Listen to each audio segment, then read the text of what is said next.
Screen দেখা যাচ্ছে? হ্যাঁ স্যার। হ্যাঁ স্যার।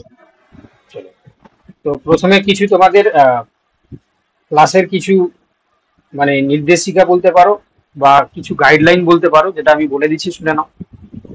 প্রথম কথা, যারা ক্লাস করছো, ঠিক আছে, তোমাদের উদ্দেশ্যে একটা জিনিস বলা, সেটা হচ্ছে কি তোমরা প্রথমে যে জিনিসটা পড়ানো হবে বা যা যা বলা বলা হবে, তো সেই জিনিসগুলো তোমরা মন দিয়ে শুনবে আর কি, ঠিক আছে, মন দিয়ে শুনবে। তোমাদের যা কিছু ডাউট থাকবে তোমরা ক্লাসের শেষে জিজ্ঞাসা করবে। কেন বলছি, তার কারণ হচ্ছে কি, এখন যদি হচ্ছে কি আহ তোমার সবাই যদি কথা বলার চেষ্টা করে, তাহলে কি হবে বলো দেখি? এটা কেওস হবে, ঠিক আছে, ক্লাসের একটা ডিস্টারবেন্স আসবে, কারণ হিউজ স্টুডেন্ট জয়েন করেছে। তো সেই জন্য প্রত্যেকে ডাউট থাকতে পারে বা কারো কারো সমস্যা থাকতে পারে, ঠিক আছে। তো সেক্ষেত্রে আহ তোমরা কি করবে না, তোমরা এই যে ক্লাসটা যা যা পড়ানো হবে সেই জিনিসগুলো মন দিয়ে শুনবে, ঠিক আছে। যদি কারোর কিছু ডাউট থাকে, খাতা পেন নিয়ে তোমরা সবাই বসে আছো, তো সেক্ষেত্রে আহ খাতা পেন নিয়ে বসার পরে সেই জিনিসগুলো তোমরা নোট ডাউন করবে।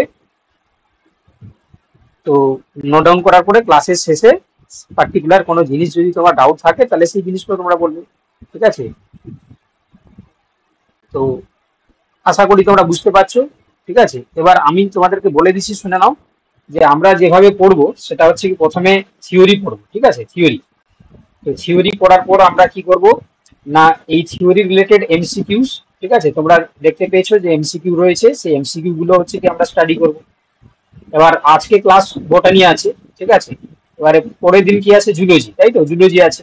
আজকে ক্লাসের শেষে আমি কালকের যেটা পড়ানো হবে সেই টপিকটা তোমাদের হোয়াটসঅ্যাপ এবং টেলিগ্রাম গ্রুপে দিয়ে দেবো, ঠিক আছে, ওই টপিকটা দিয়ে দেবো। তো সেক্ষেত্রে যারা তোমাদের পরে তোমরা জয়েন হয়েছো বা অনেকে হয়তো তোমরা হচ্ছে কি গ্রুপে জয়েন হইতে পারোনি, টেলিগ্রাম গ্রুপে, তো সেক্ষেত্রে ভয়ের কিছু কারণ নেই, আস্তে আস্তে করে সবাই জয়েন করে যাবে, ঠিক আছে। তোমরা আপাতত হোয়াটসঅ্যাপ গ্রুপে জয়েন হয়ে গেছো মানে তোমরা ক্লাস করতে পারছো, ঠিক আছে। তো ওতে হচ্ছে কি ভয়ের কিছু কারণ নেই, আপাতত হচ্ছে কি তোমরা একটা প্ল্যাটফর্মে জয়েন হয়ে গেছো মানে ক্লাসে জয়েন করে যাও, ঠিক আছে, স্টেপ বাই স্টেপ সমস্ত জিনিস হয়ে যাবে। আচ্ছা, আর একটা জিনিস হচ্ছে কি, যারা তোমরা হচ্ছে বারবার বলতে যে স্যার সমস্ত নোটস কি একসাথে দিয়ে দেবেন, না, নোটস কিন্তু একসাথে দেওয়া হবে না। কারণ আজকে যদি তোমরা দেখলে তোমাদের মধ্যে একজন স্টুডেন্ট, আমি নাম বলছি না, ঠিক আছে, তো হচ্ছে কি সে নিয়ে আবার ব্যবসা শুরু করে দিয়েছে, ঠিক আছে, নোটস নিয়ে সে আবার বিক্রি করা শুরু করে দিয়েছে, ঠিক আছে। তো এটা মানে জানি না যে কি ধরনের মেন্টালিটি, ঠিক আছে, নিজে হচ্ছে বেকার, সে পড়াশোনা করছে চাকরি পাওয়ার জন্য, সে আবার হচ্ছে বিজনেস করে দিচ্ছে একজন টিচারের কাছ থেকে নোটস নিয়ে। তো এরকম তোমরা জানো যে এরকম বহু মানুষ মানে কিছু খারাপের জন্য হচ্ছে কি ভালোদেরকে সাফার করতে হয়। তো আমি ভেবেছিলাম হয়তো আগে আগে তোমাদের সমস্ত নোটস দিয়ে দেবো, কিন্তু হচ্ছে কি যা দেখলাম এমন করা যাবে না, প্রত্যেকটা ক্লাস ভিত্তিক তোমাদেরকে নোট দেওয়া হবে, ঠিক আছে। অর্থাৎ আজকে বটানি ক্লাস হচ্ছে, আজকে বটানি ক্লাস হয়ে গেলে তোমরা জানো যে কালকে জুলজি রয়েছে, জুলজির আমরা এই যে ইনভার্টিব্রেটস এর যেটা classification of major phyla up to subclasses এর নোটটা দেওয়া হবে, ঠিক আছে। আবার পরের দিন মানে বুধবার, ঠিক আছে, বুধবার তোমাদের সিলেবাসে রয়েছে ফিজিওলজি, তো ফিজিওলজি যেটা তোমাদের রয়েছে সেরকম করে দেওয়া হবে। আচ্ছা, আরেকটা জিনিস তোমাদের যেটা মনে যেটা কল্পনা মানে যেটা ডাউট হচ্ছে, সেটা হচ্ছে কি তোমার 9, 10 এবং 11, 12 কে নিয়ে, ঠিক আছে, 9, 10 এবং 11, 12 এর সিলেবাসকে নিয়ে। যে কিছু জন বলছে যে স্যার আমার তো হচ্ছে গ্রাজুয়েশন বা আমার হচ্ছে কি জাস্ট বিএসসি করা আছে, আমি তো মাস্টার ডিগ্রি দিতে পারবো না, মানে এসএলএসটি 11, 12 দিতে পারবো না। তো আপনি তো একটাই গ্রুপে পড়াচ্ছেন। তো সেক্ষেত্রে তোমাদের উদ্দেশ্যে আমি দেখো বারবার বলছি একটা কথা, যে তোমরা হচ্ছে কি যারা মানে এই জিনিসটা হচ্ছে কি তোমরা ভাবছো যে এক জায়গায় হচ্ছে কি তোমার দুটো জিনিস পড়ানো হচ্ছে, তাহলে হয়তো সমস্যা হতে পারে। তো সমস্যা ততটা বেশি হবে না, এই কারণে হবে না, তার কারণ হচ্ছে কি তোমাদেরকে বলে রাখি যে আমাদের যে সিলেবাস ওভারঅল তোমরা যদি দেখো কম্পেয়ার করে, তাহলে প্রায় হচ্ছে কি নিয়ার অ্যাবাউট সেম আর কি। যেমন আজকে যেটা আমরা করতে যাচ্ছি তোমরা দেখতে পাচ্ছ, তো আজকে আমাদের বোটানি পড়ছি, তো বোটানিতে দেখতে পাচ্ছ এখানে তোমরা এটা এসএলএসটি 11, 12 এর সিলেবাস দেখতে পাচ্ছ, এখানে prokaryotes and eukaryotes characteristics and difference with reference of their to their nuclear and cell wall compositions. আর আরেকটা রয়েছে দেখো structure function and significance of cellular organelles, cell membrane, chromosome ultrastructure and chemical composition. যদি আমরা এখানে তোমার 9, 10 এর syllabus দেখি, তাহলে 9, 10 এর সিলেবাসের ক্ষেত্রে দেখো প্রায় মানে অনেকটা একই। আমরা কি করেছি, দুটোকে মিক্স করেই বানাবো। যেমন যখন তোমাদেরকে নোট বানিয়ে দিচ্ছি বা যখন আমরা পড়াবো, দুটোকে মিক্স করে দেবো। ঠিক আছে, হয়ে গেল। দাম 9 বোটানি সিলেবাসটা পেয়ে, এই যে বোটানি দেখতে পাচ্ছ এখানে। তো এখানে তোমরা দেখতে পাচ্ছ যে এখানে আছে concept of living objects, definition, basic structural organisation of plants.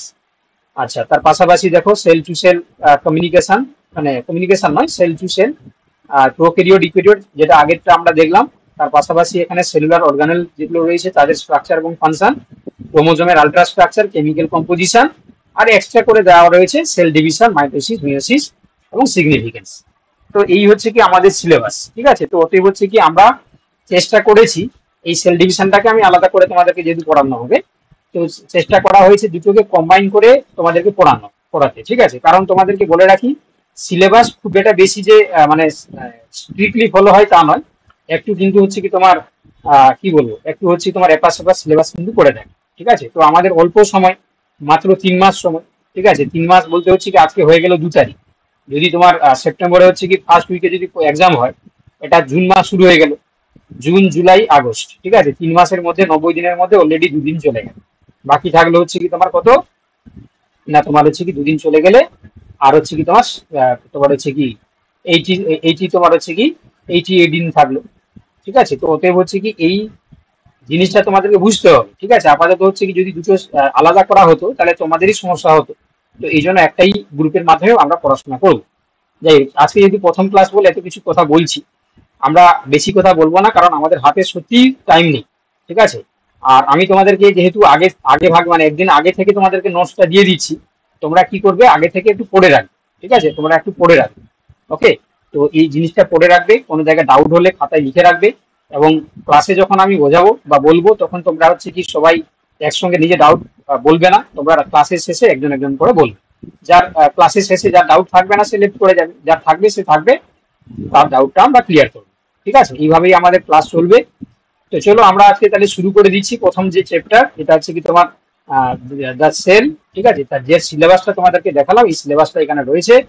তো আমরা প্রথমে যেটা পড়বো সেটা হচ্ছে প্রোক্যারিওটস এবং ইউক্যারিওটস এর বৈশিষ্ট্য এবং পার্থক্য। ঠিক আছে, প্রোক্যারিওট এবং ইউক্যারিওটস এর বৈশিষ্ট্য এবং পার্থক্য। তো তোমরা সবাই জানো যে প্রোক্যারিওট আর ইউক্যারিওট, ঠিক আছে, এটা বেসিক্যালি আমরা ডিফারেন্স করি বিভিন্ন প্যারামিটার উপর ভিত্তি করে। ঠিক আছে, তোমরা শুনতে পাচ্ছ তো? একটু জাস্ট আমাকে রেসপন্স করো। শোনা যাচ্ছে? 213 জন। হ্যাঁ স্যার, স্ক্রিনটা দেখা হ্যাঁ যাচ্ছে না। হ্যাঁ শোনা যাচ্ছে। ওকে ওকে, স্যার স্ক্রিনটা দেখা যাচ্ছে না। এই যে আমি ইয়ে করেছি, আমি জাস্ট দেখার জন্য করলাম, 211 জন জয়েন করেছে সেটা দেখি। যাই হোক, তো এখানে দেখো তাহলে প্রোক্যারিওটস আর ইউক্যারিওটস এই দুটোর মধ্যে যদি আমরা পার্থক্য জানার আগে আগে এদের ডেফিনেশন গুলো আমরা সবাই জানি। আমরা সবাই যেহেতু বায়োলজি ব্যাকগ্রাউন্ড, সবার হচ্ছে কি হয় বটানি, নয়তো জুলজি, নয়তো ফিজিওলজি ছিল, বা কারো কারো ক্ষেত্রে দেখেছি যে কারো মাইক্রোবায়োলজি বা তোমার এনভায়রনমেন্টাল সায়েন্স আছে।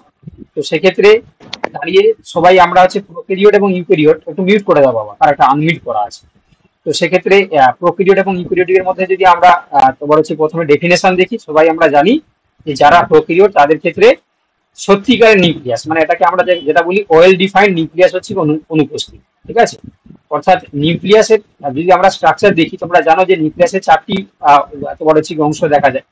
তো সেক্ষেত্রে তোমরা জানো যে নিউক্লিয় পর্দা, নিউক্লিয় প্লাজম, নিউক্লিয় লাস এবং নিউক্লিয় রেটিকুলাম। তো তার মধ্যে তোমরা জানো যে এখানে 3টি অংশই অনুপস্থিত থাকে, শুধুমাত্র যেটা নিউক্লিয় রেটিকুলাম সেটা প্রেজেন্স থাকে ডিএনএ আরএনএ হিসাবে। তো এই জন্য আমরা এটাকে প্রোক্যারিওটস বলি। ঠিক আছে, তো এর কিছু বৈশিষ্ট্য যেটা আমরা দেখতে পাই যে এখানে ওয়েল ডিফাইন্ড নিউক্লিয়াস থাকে না, নিউক্লিয়েট নামক অঞ্চল থাকে যেখানে ডিএনএ অবস্থান করে। শুধু নিউক্লিয়েট না, এটাকে আমরা আরেকটা নামে বলি যেটাকে বলা হয় জেনোফোর। ঠিক আছে, জেনোফোর। ঠিক আছে, নিউক্লিয়, এটাকে আমরা নেকেড ডিএনএ বলি, কারণ এখানে শুধু ডিএনএ থাকবে, কোনো হিস্টোন প্রোটিন থাকে না। আচ্ছা, নিউক্লিয়ার মেমব্রেন থাকবে না। শুনতে পাচ্ছি না স্যার। বাকিরা শুনতে পাচ্ছে বাবা, তোমার নেটওয়ার্ক প্রবলেম আছে, বাকিরা শুনতে পাচ্ছে, আমি হাই স্যার স্পিড নেট। স্ক্রিনটা কি দেখা যাচ্ছে? বাকি সবাই দেখতে পাচ্ছে বাবা, যদি না দেখতে পেতে হ্যাঁ স্যার, দেখা যাচ্ছে। দেখা যাচ্ছে। আমার এখানে স্ক্রিন লাগানো আছে, আমি স্ক্রিন দেখেই পড়াচ্ছি। ঠিক আছে, এখানে সমস্যা হবে না, কারণ হাই স্পিড নেট আছে আমার, সমস্যা হবে না। যার সমস্যা হচ্ছে তোমরা একটু ঘরের বাইরে বা ছাদে যেখানে তোমার নেটওয়ার্ক জোন রয়েছে ওই রকম জায়গায় গিয়ে তোমরা ক্লাসটা করো। ঠিক আছে, তো সমস্যা হলে আমি জানিয়ে দেবো, সমস্যা হলে, কারণ আমি এখানে আমার স্ক্রিনে হচ্ছে আমি দেখে পড়াচ্ছি আর কি। ঠিক আছে, চলো এবারে দেখো এখানে হচ্ছে তাহলে কি বললাম, নিউক্লিয়ার মেমব্রেন অনুপস্থিত আর নিউক্লিওলাস নেই, ঠিক আছে।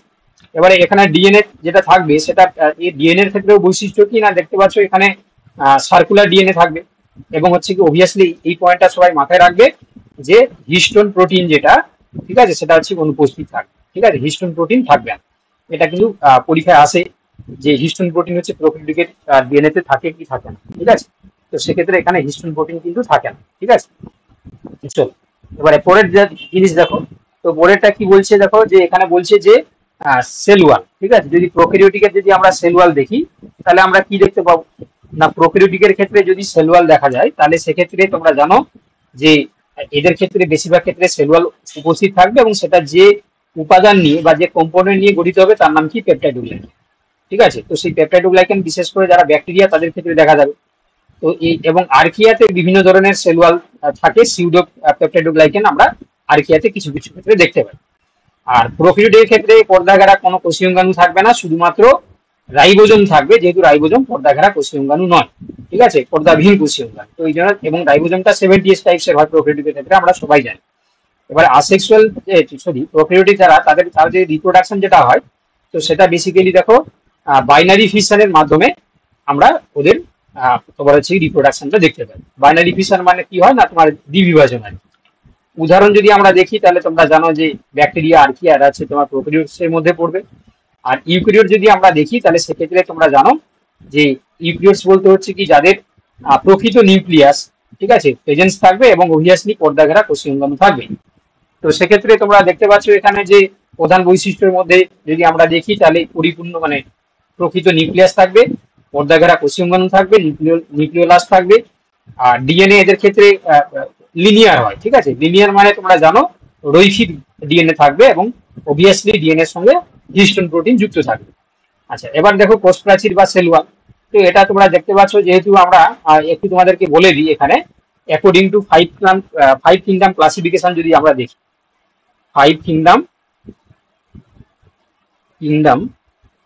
ক্লাসিফিকেশন যদি আমরা দেখি, ঠিক আছে।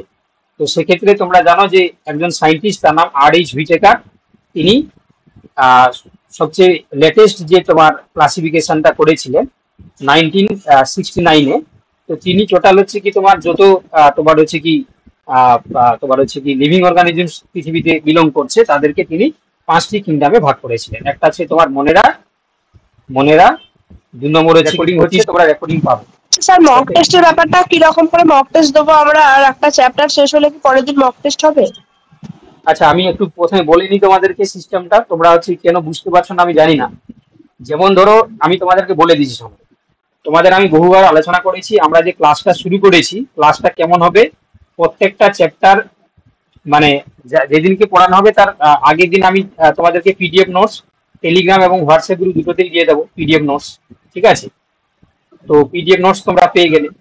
আচ্ছা পেয়ে যাওয়ার পরে হচ্ছে তোমরা দেখো যেদিনকে ক্লাস হবে সেই দিন ক্লাসে মিট করে দাও, সেই দিন ক্লাসে এই মিট করে দাও, নয়তো আমি বার করে দেবো ক্লাস থেকে। দেখো পিডিএফ নোটসটা সব তোমরা পেয়ে গেলে, পিডিএফ নোটসটা পেয়ে যাওয়ার পরে তোমরা মিউট করে দাও, বারবার বলতে হচ্ছে আমাকে কে সে আনমিউট করে আছে। এই দেখো দেখি কে আনমিউট করে আছে, তাকে আমি লেফট করে দিচ্ছি। কে সে দেখো, এবার কি বলছে দেখো, তোমার পিডিএফ নোটস দিয়ে দিলাম। এবারে আর যে দিনকে যে ক্লাসটা হবে সেই দিনকেই আমরা হচ্ছে কি এমসিকিউ প্র্যাকটিস করব। যেদিনকে হচ্ছে কি আমরা তোমার হচ্ছে কি চ্যাপ্টারটা ডিসকাস করবো, যেমন আজকে যে চ্যাপ্টারটা ডিসকাস করা হচ্ছে আজকেই হচ্ছে এমসিকিউ প্র্যাকটিস হবে। আর সানডে করে হচ্ছে কি তোমরা কি পাবে না মডেল কোশ্চেন পেপার পাবে, মডেল কোশ্চেন পেপার, ঠিক আছে। কি বললাম বুঝতে পারলে? ওটা হচ্ছে 60 এমসিকিউ হচ্ছে মডেল কোশ্চেন পেপার। তার জন্য তোমাদেরকে এটা ওএমআর দেওয়া রয়েছে, ওই ওএমআর এ হচ্ছে তোমরা কি করবে, এই 60টার অ্যান্সার কি গুলো হচ্ছে ওএমআর এ 1 2 করে যেটা রয়েছে তোমাদের দিয়ে দেখিয়েছি, তোমরা পেয়েছো তো এটা সবাই, এই ওএমআরটা সবাই পেয়েছো? এই যে ওএমআরটা সবাই পেয়েছো দেখেন। ওএমআরটা পাই না। পেয়েছি। আমি আবার টেলিগ্রামে দিয়েছি, ঠিক আছে, দেওয়া আছে। এই যে ওএমআরটা দিয়েছি আমি, ঠিক আছে। এটা যারা পাওনি, হ্যাঁ বলো। স্যার বলছি আমি টেলিগ্রাম গ্রুপে জয়েন নেই। আমি বলছি কি যে তুমি হচ্ছে কোনো কারণে হচ্ছে কি জয়েন করতে পারোনি, ক্লাস শেষ হয়ে যাক, এগুলো বললে হচ্ছে টাইম নষ্ট করার কোনো মানে হয় না। ক্লাস আগে করিয়ে দিন স্যার, তারপর লাস্টে তারপরে করে এগুলো দেবো, বলবেন সবচেয়ে ঠিক ভালো। আছে? আজকে আমি আগে পড়িয়ে নিই, ঠিক আছে, পড়াশোনা হয়ে যাক, তারপরে হচ্ছে কি তোমাদের ক্লাসের শেষে যার যে ঠিক আছে বক্তব্য আমি শুনবো, ঠিক আছে, সবার বক্তব্য আমি শুনবো। চলো তাহলে এখানে প্রথমে তোমরা দেখতে পাচ্ছ যে স্ট্রাকচারের পেপটাইডোগ্লাইকেনের স্ট্রাকচারটা পড়তে হবে কি? পেপটাইডোগ্লাইকেন কি কি দিয়ে তৈরি, এটা কি পড়তে ওটা হবে ওটা গ্লাইকেনের এখানে জন্য? এখানে নয়, এখানে নয়। যখন হচ্ছে কি আমরা আলাদা করে হচ্ছে কি তোমার মাইক্রোবায়োলজি পড়বো, সেখানে ব্যাকটেরিয়া স্ট্রাকচারে পেপটাইডোগ্লাইকেনের স্ট্রাকচার আছে, ঠিক আছে? যেখানে যে যতটা লাগবে ততটাই আমরা পড়ছি, ঠিক আছে, যেখানে যতটা লাগবে ততটাই ওকে পড়ছি। চলো ওকে তাহলে স্যার। হচ্ছে কি, হ্যাঁ, তো যে জিনিসটা আমি হচ্ছে কি বললাম না, তোমাদের পুরো সিলেবাস কভার করা হবে, কোনো চিন্তার কিছু কারণ নেই, ঠিক আছে? দেখো তাহলে এখানে হচ্ছে কি তোমরা প্রথমে দেখে রাখো, তাহলে বলেছিলাম কি মনেরা, প্রোটিস্টা, ফাঙ্গি, প্ল্যান্টি, হ্যাঁ আপনার ভয়েস খুব লো আসছে, আপনি একটু জোরে বলুন না, শুনতে অসুবিধা হচ্ছে। বাকিরা তো সবাই ঠিকঠাক করে শুনতে পাচ্ছে, আমিও তো এখানে অন্য ডিভাইসে আমি ঠিকঠাক করে লাউড শোনা যাচ্ছে হ্যাঁ স্যার ঠিকঠাক ঠিক করে। আছে, হ্যাঁ হ্যাঁ তোমরা স্যার ঠিক আছে যত। যাদের ভয়েস সমস্যা হচ্ছে, তোমাদের নিজেদের হচ্ছে সমস্যা আছে, ঠিক আছে, তোমাদের হচ্ছে কি নেটওয়ার্কের সমস্যা আছে, তোমরা বারবার এইভাবে সমস্যা করলে সমস্যা হচ্ছে। দেখো তাহলে এবার হচ্ছে প্রোটিস্টা, প্রোটিস্টা 3 নম্বর হচ্ছে কি তোমার পাঞ্জাই, 4 নম্বর হচ্ছে কি তোমার প্লান্টি, আর 5 নম্বর হচ্ছে কি তোমার এনিমেলিয়া, এনিমেলিয়া। তো সেক্ষেত্রে তোমরা জানো এই মনেরা শুধুমাত্র প্রোক্যারিওট, বাকি সবাই হচ্ছে ইউক্যারিওট, ঠিক আছে? তো সেটাই হচ্ছে কি আমরা ইউক্যারিওটের ক্ষেত্রে যখন স্ট্রাকচার দেখছিলাম, তাহলে তোমরা দেখলে যে এই যারা হচ্ছে কি তোমার ইউক্যারিওটস, তাদের ক্ষেত্রে আমরা কি দেখতে পাই না, পর্দা ঘেরা কোষীয় অঙ্গাণু, তার পাশাপাশি নিউক্লিওলাস, প্রকৃত নিউক্লিয়াস, ডিএনএ লিনিয়ার হয়, সেল ওয়াল থাকবে, সেল ওয়ালটা দেখতে পাচ্ছ এখানে উদ্ভিদ এবং প্রাণীতে থাকবে, কিন্তু উদ্ভিদ এবং হচ্ছে কি তোমার ছত্রাকে উপস্থিত থাকে, কিন্তু প্রাণীতে হচ্ছে থাকবে না, ঠিক আছে? এখানে মনে রাখতে হবে যে তোমার হচ্ছে কি উদ্ভিদ এবং প্রাণীতে থাকবে, এবং কিন্তু উদ্ভিদ এবং ছত্রাকে থাকবে কিন্তু প্রাণীতে অনুপস্থিত। এবং উদ্ভিদের ক্ষেত্রে আমরা মেজর যে কম্পোনেন্ট থাকে তার নাম সেলুলোজ, আর ছত্রাকের ক্ষেত্রে হচ্ছে তোমার কাইটিন নিয়ে গঠিত হয়। আর কোষীয় অঙ্গাণু তোমরা জানো যে বিভিন্ন প্রকার কোষীয় অঙ্গাণু, ঠিক আছে, আমরা দেখতে পাই। তো তার মধ্যে তোমরা জানো যে রাইবোজোম, ঠিক আছে, যেটা হচ্ছে কি তোমার এইটিএস প্রকৃতির হয়। আর শুধুমাত্র মাইটোকন্ড্রিয়া এবং ক্লোরোপ্লাস্ট এরা হচ্ছে যেহেতু প্রোক্রিওটিক নেচার, তো এই জন্য হচ্ছে কি আমরা এদেরকে তোমার হচ্ছে 70 টাইপস আমরা দেখতে পাই। আচ্ছা এবার হচ্ছে কি সেক্সুয়াল আসেক্সুয়াল দু প্রকার রিপ্রোডাকশন আমরা দেখতে পাই। উদ্ভিদ প্রাণী তো বললাম, উদ্ভিদ প্রাণী এই যে ছত্রাক Protista according to 5 kingdom classification, এরা সবাই হচ্ছে কি তোমার ইউক্যারিওটিকের মধ্যে পড়ছে। চলো এবার হচ্ছে প্রোক্যারিওট এবং ইউক্যারিওটিকের মধ্যে আমরা পার্থক্য কি করে করব না, দেখো প্রোক্যারিওট এবং ইউক্যারিওটিকের যদি আমরা পার্থক্য করি, তাহলে সেক্ষেত্রে যে যে বৈশিষ্ট্যগুলো আমরা দেখলাম, তাহলে নিউক্লিয়েট থাকবে কোথায়, প্রোক্যারিওটের ক্ষেত্রে, আর এখানে হচ্ছে কি তোমার প্রকৃত নিউক্লিয়াস থাকবে, নিউক্লিয়ার মেমব্রেন অনুপস্থিত, এখানে উপস্থিত থাকবে, নিউক্লিওলাস অনুপস্থিত থাকবে কিন্তু এখানে উপস্থিত থাকবে, ঠিক আছে? ডিএনএ এর ক্ষেত্রে তোমরা দেখলে কি যে এটা একক এবং বৃত্তাকার মানে সার্কুলার ডিএনএ থাকবে প্রোক্যারিওটিকের ক্ষেত্রে, কিন্তু ইউক্যারিওটিকের ক্ষেত্রে দেখো একাধিক এবং হচ্ছে তোমার রৈখিক, ঠিক আছে, রৈখিক রৈখিক হবে, ঠিক আছে? চলো এবার হচ্ছে হিস্টোন প্রোটিন অনুপস্থিত থাকবে, এখানে উপস্থিত থাকবে ইউক্যারিওটিকের ক্ষেত্রে। সেল ওয়াল তোমরা দেখলে পেপটাইডোগ্লাইকেনটা হচ্ছে মেজর ক্ষেত্রে দেখতে পাই আমরা, আর এখানে হচ্ছে কি উদ্ভিদের সেলুলোজ, ছত্রাকে কাইটিন থাকবে, ঠিক আছে? তারপর হচ্ছে তোমরা দেখতে পাচ্ছ যে মানে পর্দা ঘেরা কোষীয় অঙ্গাণু থাকবে না এখানে, আর এখানে হচ্ছে কি থাকবে রাইবোজোমটা আছে কি এখানে 70s টাইপসের, আর এখানে হচ্ছে এইটিএস এর ক্ষেত্রে থাকবে হচ্ছে কি তোমার ইউক্যারিওটিকের ক্ষেত্রে, কিন্তু শুধুমাত্র মাইটোকন্ড্রিয়া ক্লোরোপ্লাস্টের ক্ষেত্রে 70s টাইপসের। আর এদের প্রোক্যারিওটিকের ক্ষেত্রে অ্যাসেক্সুয়াল রিপ্রোডাকশন দেখা যাবে বাইনারি ফিশনের মাধ্যমে, আর এদের আসেক্সুয়াল এবং সেক্সুয়াল দুটোই দেখা যাবে। উদাহরণ তো তোমরা দেখলে ব্যাকটেরিয়া, আর্কিয়া, এখানে প্লান্ট অ্যানিমেল, ফাঙ্গি, প্লান্টি, এদের ক্ষেত্রে আমরা দেখতে পাবো। এখানে একটা জাস্ট ডায়াগ্রাম দেখানো হয়েছে যাতে তোমরা ক্লিয়ারলি বুঝতে পারো যে প্রোক্যারিওটিক সেল আর ইউক্যারিওটিক সেলের মধ্যে কিভাবে ডিফারেন্স আমরা করতে পারি। চলো এবার হচ্ছে আমরা চলে আসি কি যে প্লাজমা মেমব্রেন, ঠিক আছে? কারণ এবারে আমরা দেখবো যে বিভিন্ন প্রকার যে সমস্ত কোষীয় অঙ্গাণু সেল অর্গানিল গুলো দেখা যায়, তো তাদের হচ্ছে কি প্রত্যেকটার ক্ষেত্রে গঠন কেমন, ঠিক আছে, ডেফিনেশন, এবং তাদের হচ্ছে কি ফাংশন আমরা সেগুলো দেখে নেবো। তো তার মধ্যে তোমরা জানো যে একটা সেলের যদি স্ট্রাকচার আমরা দেখি, ঠিক আছে, একটা সেলের যদি স্ট্রাকচার আমরা দেখি, তো সেই সেলের ক্ষেত্রে সবচেয়ে আউটার যে লেয়ার থাকে, ঠিক আছে, সেই আউটার লেয়ারটাকে আমরা কি বলি, আউটার লেয়ারটাকে আমরা কি বলি, আউটার লেয়ার থাকবে কি মানে একটা যে লেয়ার থাকবে সেটা হচ্ছে কি তোমার তোমার যদি প্লান্ট কিংবা অ্যানিমেল, প্লান্ট কিংবা হচ্ছে কি তোমার ফাঙ্গাই যদি হয়, তাহলে সেক্ষেত্রে হচ্ছে কি তোমার বা ব্যাকটেরিয়া হয়, তাহলে সেল ওয়াল থাকবে, সেল ওয়াল, তারপরে কে থাকবে ভিতরের দিকে সেল মেমব্রেন থাকবে, ঠিক আছে, সেল মেমব্রেন। আর ভেতরে পুরো অংশটাকে আমরা কি বলি, একটা সেলের পুরো অংশটাকে আমরা প্রোটোপ্লাজম বলি, ঠিক আছে, প্রোটোপ্লাজম, প্রোটোপ্লাজম। আর এই প্রোটোপ্লাজম থেকে যদি আমরা নিউক্লিয়াসকে বাদ দিয়ে দিই, ঠিক আছে, প্রোটোপ্লাজম মাইনাস নিউক্লিয়াস, তাহলে আলটিমেট যেটা পড়ে থাকবে সেটাকে আমরা কি বলি, সাইটোপ্লাজম। এবার এই সাইটোপ্লাজমে কি থাকে, সমস্ত প্রকার কোষীয় অঙ্গাণুগুলো অবস্থান করে। তো সেক্ষেত্রে প্রথম যে বাউন্ডারিটাকে নিয়ে আমরা আলোচনা করবো তার নাম হচ্ছে সেল মেমব্রেন। তো সেল মেমব্রেন সম্বন্ধে তোমরা সবাই জানো যে এটা হচ্ছে কি তোমার প্লাজমা মেমব্রেন নামেও পরিচিত, ঠিক আছে। এটা যদি ডেফিনেশন তোমরা জানো বা যদি দেখো তাহলে সেক্ষেত্রে এটা পাতলা, নমনীয়, ঠিক আছে, এবং হচ্ছে সিলেক্টিভলি পারমিয়েবল হয়, ঠিক আছে, সিলেক্টিভলি পারমিয়েবল পারমিয়েবল অর্থাৎ তোমরা জানো যে সিলেক্টিভ মলিকুলস গুলো এর মধ্য দিয়ে যেতে পারে, এবং প্রতিটি যে জীবন্ত কোষের বাইরে এটি আমরা দেখতে পাবো, আর কোষের আভ্যন্তরীণ উপাদানকে ঘিরে অবস্থান করে, ঠিক আছে, এই প্লাজমা মেমব্রেন। এবার এখানে তোমরা দেখতে পাচ্ছ এটি প্রোক্যারিওট এবং ইউক্যারিওটিকের ক্ষেত্রে আমরা দেখতে পাবো। এবার শোনো, ভালো করে শোনো, আমি তোমাদেরকে বলেছি বা শুরু থেকেই তোমাদেরকে বলে এসেছি যে আমরা মানে খুব বেশি ডিটেলসে পড়বো না, যে জিনিসগুলো আমাদের লাগবে সেই জিনিসগুলোই পড়তে হবে, ঠিক আছে। তো সেখানে তোমরা দেখতে পাচ্ছ আমরা বেসিক্যালি ডায়াগ্রাম আর হচ্ছে কি তোমার টেবিল, এই দুটো ফরম্যাটেই বেশিরভাগ জিনিস আমরা দেখবো, কারণ আমাদের হাতে সময় নেই, কারণ এত সিলেবাস হচ্ছে কি এই তোমার হচ্ছে 88 দিনে বা 80 দিনে হচ্ছে কমপ্লিট করা সম্ভব না, তাই না, তোমরা সবাই ভালো করেই জানো। তো সেক্ষেত্রে দেখো আমরা এই মডেল বা তোমার হচ্ছে কি টেবিল কিংবা হচ্ছে কি তোমার ডায়াগ্রামের মাধ্যমে বেশিরভাগ জিনিসগুলোকে বুঝবো। তো দেখতে পাচ্ছ এখানে কিছু এই যে সেল মেমব্রেনের, তোমরা জানো সেল মেমব্রেন তার স্ট্রাকচারটাকে সঠিকভাবে আমরা কখন জানতে পেরেছি জানো? সাউন্ড ব্রেক হচ্ছে। যখন হচ্ছে কি সেল মেমব্রেন যেটা হচ্ছে কি আমরা যখন জানতে পারি, সাউন্ড ব্রেকটা তোমার করছে বাবা, বাকিটা ঠিক আছে। সেল মেমব্রেনটা আছে তখনই আমরা জানতে পেরেছি যখন হচ্ছে কি তোমার ইলেকট্রন মাইক্রোস্কোপ আবিষ্কার হলো, ইলেকট্রন মাইক্রোস্কোপ যখন আবিষ্কার হলো, মাইক্রোস্কোপ। তো তার আগে হচ্ছে কি বিভিন্ন সায়েন্টিস্ট বিভিন্ন মডেল তারা তোমার হচ্ছে কি মানে তারা এস্টাবলিশ করেছিল, ঠিক আছে, তাদের সায়েন্টিফিক রিপোর্টে তারা তারা হচ্ছে কি তুলে ধরেছে। আচ্ছা তোমরা সবাই পরিষ্কার শুনতে পাচ্ছ? সবাই শুনতে পাচ্ছ বাকি যারা আছে? হ্যাঁ স্যার। ঠিক আছে, ঠিক আছে। আর স্ক্রিনটাও পরিষ্কার দেখতে পাচ্ছ তোমরা। এবার বাকি যাদের সমস্যা আছে তাদের নেটওয়ার্কের সমস্যা। তোমাদের একটা কথা বলছি, এই সবার উদ্দেশ্যে বলছি, শুনতে হয়তো খারাপ লাগবে।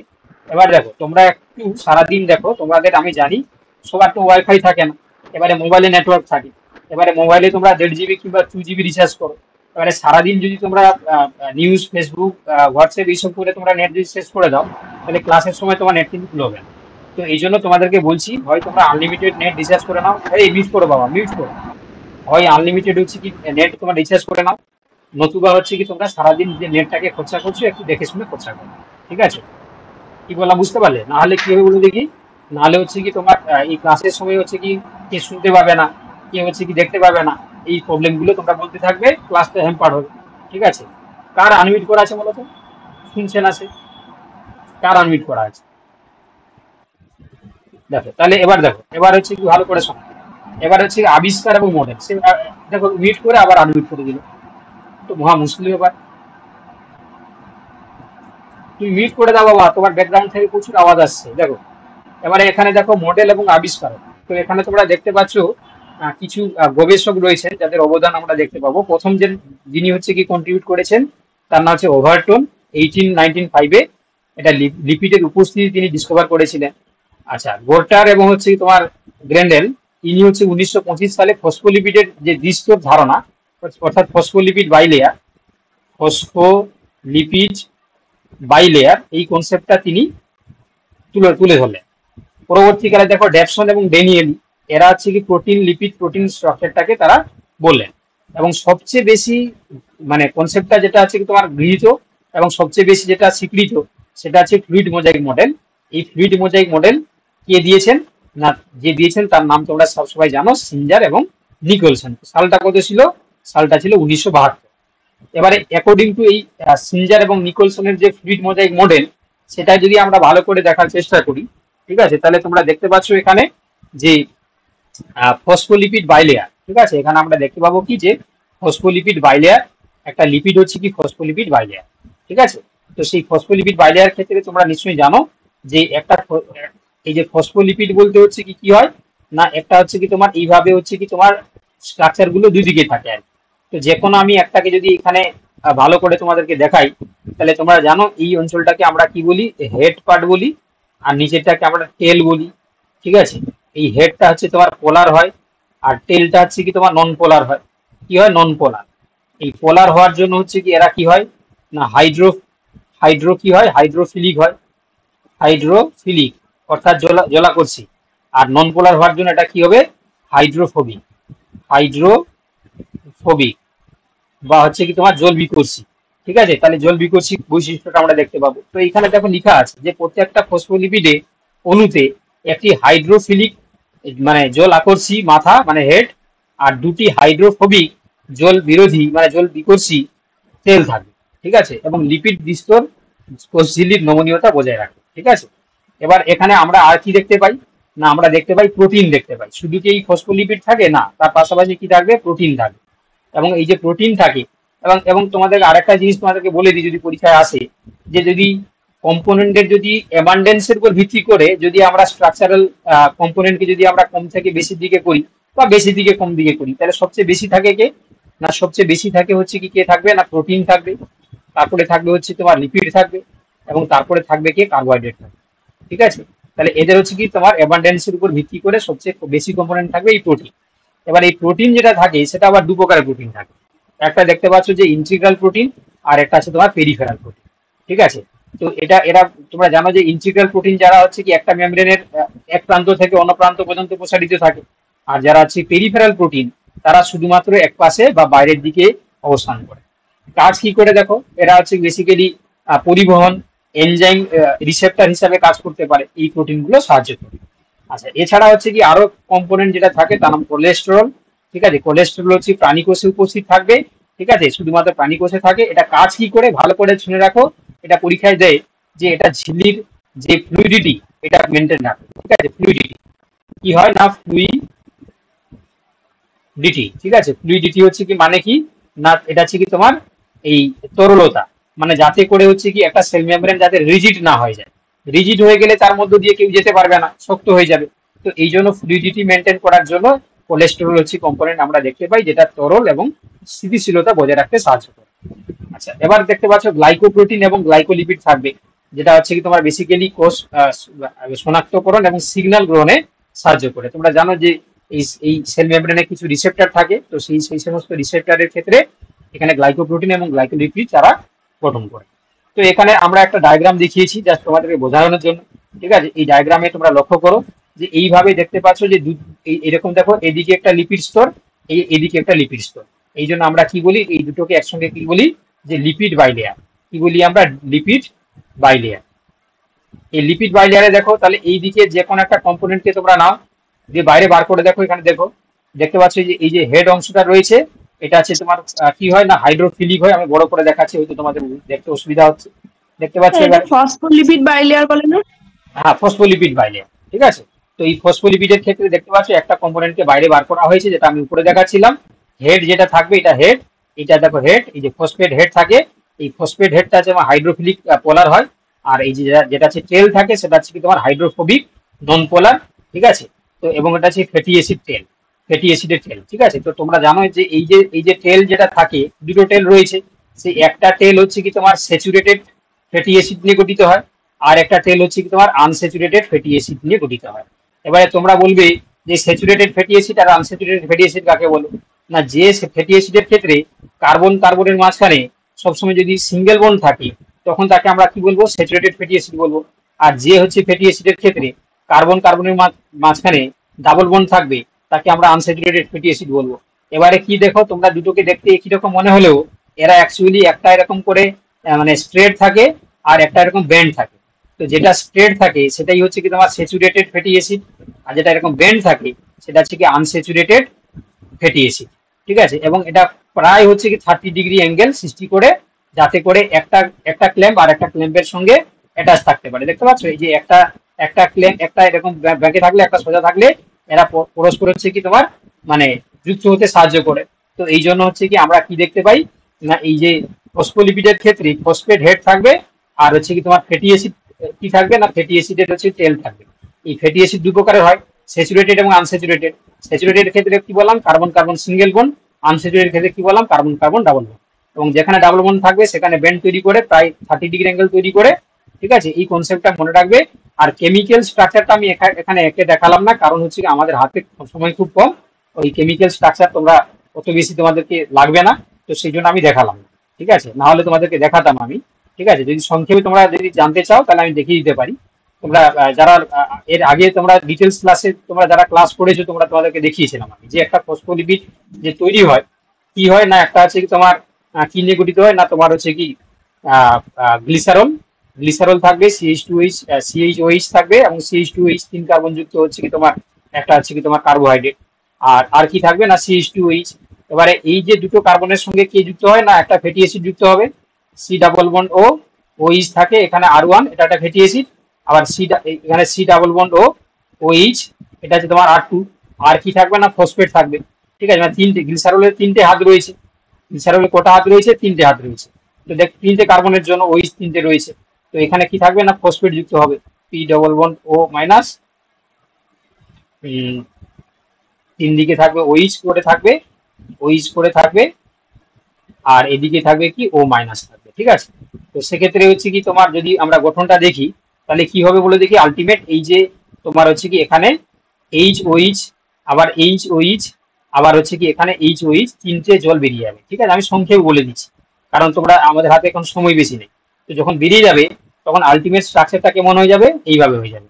অর্থাৎ এই যে CH2O C ডাবল বন্ড ও R1, আর এখানে আসবে CH, ঠিক আছে, ও C ডাবল বন্ড R2, আর এখানে আসবে CH2, এবার আসবে কে ও P O মাইনাস OH আর OH। দেখতে পাচ্ছ? এবারে দেখো, এবারে ভালো করে লক্ষ্য করো, ভালো করে লক্ষ্য করো, এই যে দেখতে পাচ্ছ এইটাকে আমরা তখন কি বলবো, এইটাকে আমরা কি বলবো, এইটাকে আমরা বলবো হেড, আর এইটা একটা টেল, এইটা একটা টেল, আর এইটা একটা টেল, বুঝতে পারো, এটা একটা টেল। তো সেক্ষেত্রে এই যে দুটো টেল রয়েছে, আর এটা হেডটাকে আমরা কি বলছি, পোলার বলছি, এটাকে আমরা পোলার বলছি। কেন পোলার, দেখতে পাচ্ছ ওইজ মূলক রয়েছে, ওইজ থাকা মানে সে জলাকর্ষী হবে, এই জন্য পোলার বলছি। আর যারা টেল থাকে এখানে তো ফ্যাটি অ্যাসিড থাকে, ফ্যাটি অ্যাসিড হচ্ছে কি তোমার কার্বনের এরকম চেন থাকে, আর কিছু থাকে না তার ক্ষেত্রে, কার্বনের এরকম লম্বা চেন থাকে। তো সেক্ষেত্রে তার তো কার্বনের যে চেন থাকবে তার হাইড্রোক্সিল কার্বক্সিলিক গ্রুপটা তোমরা দেখতে পেলে এর সঙ্গে বন্ড তৈরি করে দিল। ঠিক আছে, তো এর মধ্যে যে এই যে উপরে যেটা ফ্যাটি অ্যাসিড, এটা স্যাচুরেটেড যদি হয়, ফ্যাটি অ্যাসিড যদি হয়, আর নিচেটা কি হবে, আনস্যাচুরেটেড ফ্যাটি অ্যাসিড হবে। ঠিক আছে, তাহলে এইভাবে কি তৈরি করে বলে দেখি, একটা সেলুলারের মানে ফসফোলিপিড স্ট্রাকচার তৈরি করে। আমি খুব সংক্ষেপে বললাম, তোমরা যারা আছে কি পড়াশোনার মধ্যে প্র্যাকটিসে আছো, আশা করি সবাই বুঝতে পেরেছো। হয়তো অনেকের অসুবিধা হতে পারে। ঠিক আছে, কারোর কি অসুবিধা হয়েছে বলো, কারোর কি অসুবিধা হয়েছে? না স্যার, বুঝতে পেরেছি। বুঝতে পেরেছি, মানে খুব বেশি ডিটেলসে লাগবে না তোমাদের। ঠিক আছে, নেট সেটে পড়তে গেলে বেশি ডিটেলসে লাগবে, কিন্তু আপাতত যে কথাগুলো ইউনিট মেমব্রেন মডেলটা sir, sir unit membrane model একটা ছিল সেটা। হ্যাঁ, কি বলছো, ওই দুটো দুটো মেমব্রেন একসঙ্গে যুক্ত হয়ে গেলে ইউনিট মেমব্রেন হিসাবে কাজ করে, এটাই হচ্ছে কি বলেছিল। ঠিক আছে, এবার প্রকারভেদগুলো বলছিলেন সেই জায়গাতে, ওই জন্য জিজ্ঞাসা করছি। হ্যাঁ, এবার দেখো, এবার হচ্ছে কি এই এদের ক্ষেত্রে বৈশিষ্ট্য কি দেখা যায়, এই মেমব্রেনের ক্ষেত্রে কি বৈশিষ্ট্য দেখা যায়। প্রথম কথা হচ্ছে কি এরা সিলেক্টিভলি পারমেবল। ঠিক আছে, সিলেক্টিভলি পারমেবল মানে হচ্ছে কি তোমার, এরা হচ্ছে কি তোমার কি হয় না, এরা হচ্ছে কি তোমার নির্দিষ্ট পদার্থকে এরা কি করে না প্রবেশ কিংবা প্রস্থানে সাহায্য করে। আর একটা জিনিস এখানে মেনশন নেই, তোমাদেরকে আমি বলে দিচ্ছি, সেটা হচ্ছে কি বলে দেখি না, আমাদের এই যে প্লাজমা মেমব্রেন, এরা হচ্ছে কি অ্যাসিমেট্রি স্ট্রাকচার, অপ্রতিসাম্য, এসিমেট্রি। এসিমেট্রি মানে বাংলায় কি বললাম, অপ্রতিসম। অপ্রতিসম মানে কি, এই যে ফসফোলিপিডের যে বাইলেয়ার, একদিকে মানে দুদিকের হচ্ছে কি তোমার স্ট্রাকচারটা কিন্তু ডিফারেন্ট। তো যে কারণে আমরা আছি কি আমাদের প্লাজমা মেমব্রেনটাকে আমরা কি বলি, এসিমেট্রি স্ট্রাকচার বলি বা অপ্রতিসম বলি। এই পয়েন্টটা তোমরা খাতায় লিখে রাখো। ঠিক আছে, এবং আরেকটা তোমরা কি বুঝলে না, এরা সিলেক্টিভলি পারমেবল, অর্থাৎ এরা সিলেক্টেড মলিকিউলস গুলোকে এরা ট্রান্সপোর্ট করতে সাহায্য করে। নমনীয়, অর্থাৎ এরা হচ্ছে কি তোমার খুবই হচ্ছে কি তোমার নমনীয় হয়। এরা হচ্ছে তোমার তরল মোজাইক। ঠিক আছে, লিপিড এবং লিপিড ও প্রোটিন গুলি ঝিল্লির পৃষ্ঠে হচ্ছে কি ভেসে বেড়ায়, কারণ এই প্রোটিন গুলো তোমরা জানো কিছু থাকবে ইন্টিগ্রেটেড, কিছু থাকবে পেরিফেরাল। পেরিফেরাল প্রোটিন গুলো জাস্ট মানে তোমার হচ্ছে অ্যাটাচ হয়ে থাকে মেমব্রেনের গায়ে। আচ্ছা, আর কি হয় না, ক্ষতিগ্রস্ত হলে যদি কোনো কারণে এখানে তোমার যে ক্ষতিগ্রস্ত হয়, তাহলে নিজে নিজে সে কিন্তু তোমার হচ্ছে পুনর্গঠন করতে পারে। কাজ যদি আমরা দেখি তাহলে তোমরা সবাই জানো, এখানে হচ্ছে সিলেক্টিবল পারমেবল মানে হচ্ছে কি কোনো পদার্থকে তোমার হচ্ছে কি প্রবেশে সাহায্য করে বা বেরিয়ে যেতে সাহায্য করে। সুরক্ষা প্রদান করে, তাই না? পরিবেশ মানে বাইরের পরিবেশ থেকে সেলকে হচ্ছে সুরক্ষা প্রদান করে। আর একটা সবচেয়ে গুরুত্বপূর্ণ কাজ হচ্ছে কি সিগন্যাল গ্রহণ করা, ঠিক আছে? কারণ তোমরা জানো যে আমাদের যে রিসেপ্টর গুলো, সেই রিসেপ্টর গুলো কিছু থাকে হচ্ছে কি সেল মেমব্রেনে থাকে, সেল মেমব্রেন রিসেপ্টর হিসাবে থাকে। তো সেক্ষেত্রে তোমরা দেখতে পাচ্ছ যে এই যে রিসেপ্টরের মাধ্যমে হরমোন বা রাসায়নিক সংকেত গ্রহণ করে। এছাড়া তোমরা দেখতে পাও যে এখানে দ্রব্য পরিবহন ঘটে, পেসিভ ট্রান্সপোর্ট যেমন ডিফিউশন অসমোসিস, অ্যাক্টিভ ট্রান্সপোর্ট যখন এনার্জি প্রয়োজন হয় এটিপি উপস্থিতিতে হচ্ছে ট্রান্সপোর্ট করে, কিংবা এন্ডোসাইটোসিস এবং এক্সোসাইটোসিস করতেও সাহায্য করে। আচ্ছা, আর কি করে না, দেখো কোষের সাথে কোষের মধ্যে যোগাযোগ, কমিউনিকেশন, ঠিক আছে? অর্থাৎ একটা সেল যখন আরেকটা সেলের সঙ্গে পাশাপাশি থাকবে, দুটো সেলের মাঝখানে কি হয় না সিগন্যাল আদান প্রদানে সাহায্য করে, কমিউনিকেশন মেনটেন হয়, এটাও কিন্তু আমরা দেখতে পাই। এবারে দেখো বলছে পরিবহন বা ট্রান্সপোর্ট যে মেকানিজমস এর মধ্যে প্রথমে যদি আমরা ডিফিউশন দেখি, তোমরা জানো ডিফিউশনের ক্ষেত্রে উচ্চ ঘনত্ব তোমার হচ্ছে কোনো তোমার হচ্ছে দ্রবণ থেকে নিম্ন ঘনত্বের দিকে প্রভাব মানে কি হবে, প্রবাহ ঘটবে, যে সম ঘনত্ব তৈরি করার চেষ্টা করবে। আর অসমোসিসের ক্ষেত্রে তোমরা জানো যে কম ঘনত্ব থেকে বেশি ঘনত্বের দিকে ওয়াটারটা কি হয়, তোমার হচ্ছে পরিবহন ঘটে। আর যেটা অ্যাক্টিভ ট্রান্সপোর্ট সেটা কি হয় তোমাদেরকে বলে দিই, যে এটা হচ্ছে এগেইনস্ট কনসেন্ট্রেশন গ্রেডিয়েন্ট, অর্থাৎ যদি কোনো কারণে লো কনসেন্ট্রেশন থেকে হাই কনসেন্ট্রেশনের দিকে যদি কিছু যেতে হয়, লো থেকে হাইতে যদি কোনো যেতে হয় হাই কনসেন্ট্রেশনে, তাহলে সেখানে তো ইজিলি যেতে পারবে না। তো তখন হচ্ছে কি এখানে অ্যাক্টিভ ট্রান্সপোর্ট হয় এবং এটিপি উপস্থিতিতে হচ্ছে কি এই ট্রান্সপোর্টটা আমরা দেখতে পাই। আর এন্ডোসাইটোসিস মানে তোমরা জানো যে কোষের মধ্যে পদার্থ প্রবেশ করে, সেটা ফেগোসাইটোসিস বা পিনোসাইটোসিস হতে পারে। ফেগোসাইটোসিসের ক্ষেত্রে আমরা দেখতে পাই সলিড পদার্থ বা কঠিন, আর পিনোসাইটোসিসের ক্ষেত্রে লিকুইড বা তরল, ঠিক আছে? আর এক্সোসাইটোসিস মানে হচ্ছে কোষ থেকে পদার্থ নির্গমন হয়ে যায়। চলো, এবার হচ্ছে কি এই ইউক্যারিওট বনাম হচ্ছে প্রোক্যারিওটিকের যদি আমরা সেল মেমব্রেনের যদি আমরা ডিফারেন্স দেখি, তাহলে আমরা অনেক কিছু ডিফারেন্স আমরা দেখতে পাই। ভালো করে দেখানো, এখান থেকে কোশ্চেন সেট হতে পারে। তো দেখতে পাচ্ছ যে প্রোক্যারিওটিকের ক্ষেত্রে যদি সেল মেমব্রেন আমরা দেখি, তাহলে সেখানে ফসফোলিপিড দ্বিস্তর প্লাস প্রোটিন প্লাস কোলেস্টেরল আমরা দেখতে পাবো। কিন্তু যদি প্রোক্যারিওট হয় সেখানে ফসফোলিপিড দ্বিস্তরের সঙ্গে প্রোটিন থাকবে কিন্তু কোলেস্টেরল থাকবে। আর এখানে তোমরা দেখতে পাচ্ছ বিভিন্ন প্রকার প্রোটিন হচ্ছে কি দেখতে পাবে, কিন্তু প্রোক্যারিওটিকের ক্ষেত্রে সীমিত দেখতে পাবে, ঠিক আছে? আর কোলেস্টেরল দেখতে পেছো যেটা প্রাণী কোষে থাকবে ইউক্যারিওটিকের মধ্যে, আর এখানে তো টোটালি অ্যাবসেন্স থাকবে, ঠিক আছে? চলো, এবারে আমরা চলে যাব নিউক্লিয়াসের দিকে, কারণ আজকে আমাদের অনেকটাই করতে হবে, তার সাথে কোশ্চেন অ্যান্সার প্র্যাকটিস করারও রয়েছে, ঠিক আছে? চলো, এবার দেখো নিউক্লিয়াস হচ্ছে কি তোমরা জানো যে এটাকে কোষের মস্তিষ্ক বলা হয়, কারণ এটা সমস্ত কাজ মানে কোষের সমস্ত কাজ হচ্ছে নিউক্লিয়াস দ্বারা পরিচালিত হয়। এখনো কিন্তু কেউ একটা আনমিউট করে আছে, বাবা কেন তুমি আনমিউট করে রেখেছো? তোমার একটা আওয়াজ আসছে, সেখানে রেকর্ডেড ভিডিওতে সাউন্ডের সমস্যা হবে, তুমি মিউট করে রাখো, তুমি কিছু যখন বলবে তখন আনমিউট করবে, তাই না? তুমি তো মিউট আনমিউটের অপশনটা দেখতে পাচ্ছ, এই যে এটাকে হচ্ছে কি মিউট আনমিউটের অপশন, ঠিক আছে? তুমি অফ করে রাখো।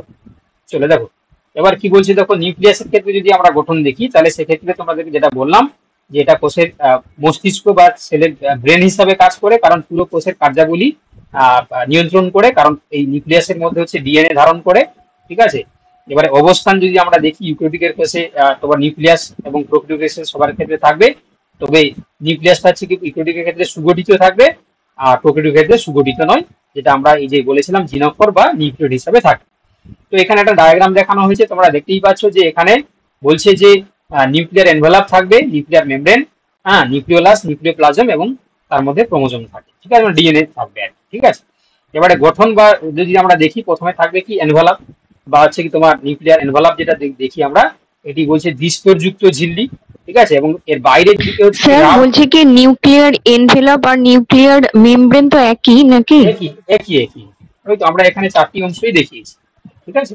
চারটি অংশই দেখিয়েছি। তো এই এখানে যে এনভেলপটা আমরা বলছি মানে নিউক্লিয়ার মেমব্রেন আর কি, ঠিক আছে? তো সেই নিউক্লিয়ার মেমব্রেনটা হচ্ছে কি তোমার দ্বিস্তরযুক্ত হয়, ঠিক আছে? এই জন্য আমরা অনেকেই দ্বিস্তরযুক্ত কোষীয় অঙ্গাণু আমরা নিউক্লিয়াসকে বলে ফেলি, কিন্তু নিউক্লিয়াসকে আমরা ভাগের সময় আলাদা করেই সবসময় হচ্ছে কি আমরা ডিনোট করি।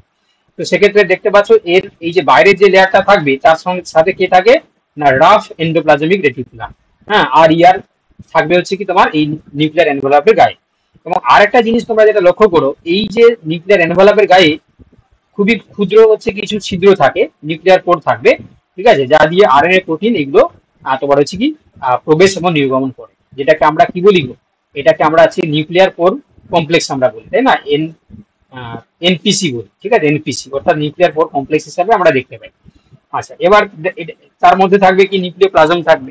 স্যার এনপিএসির ফুল ফর্মটা একবার বলুন।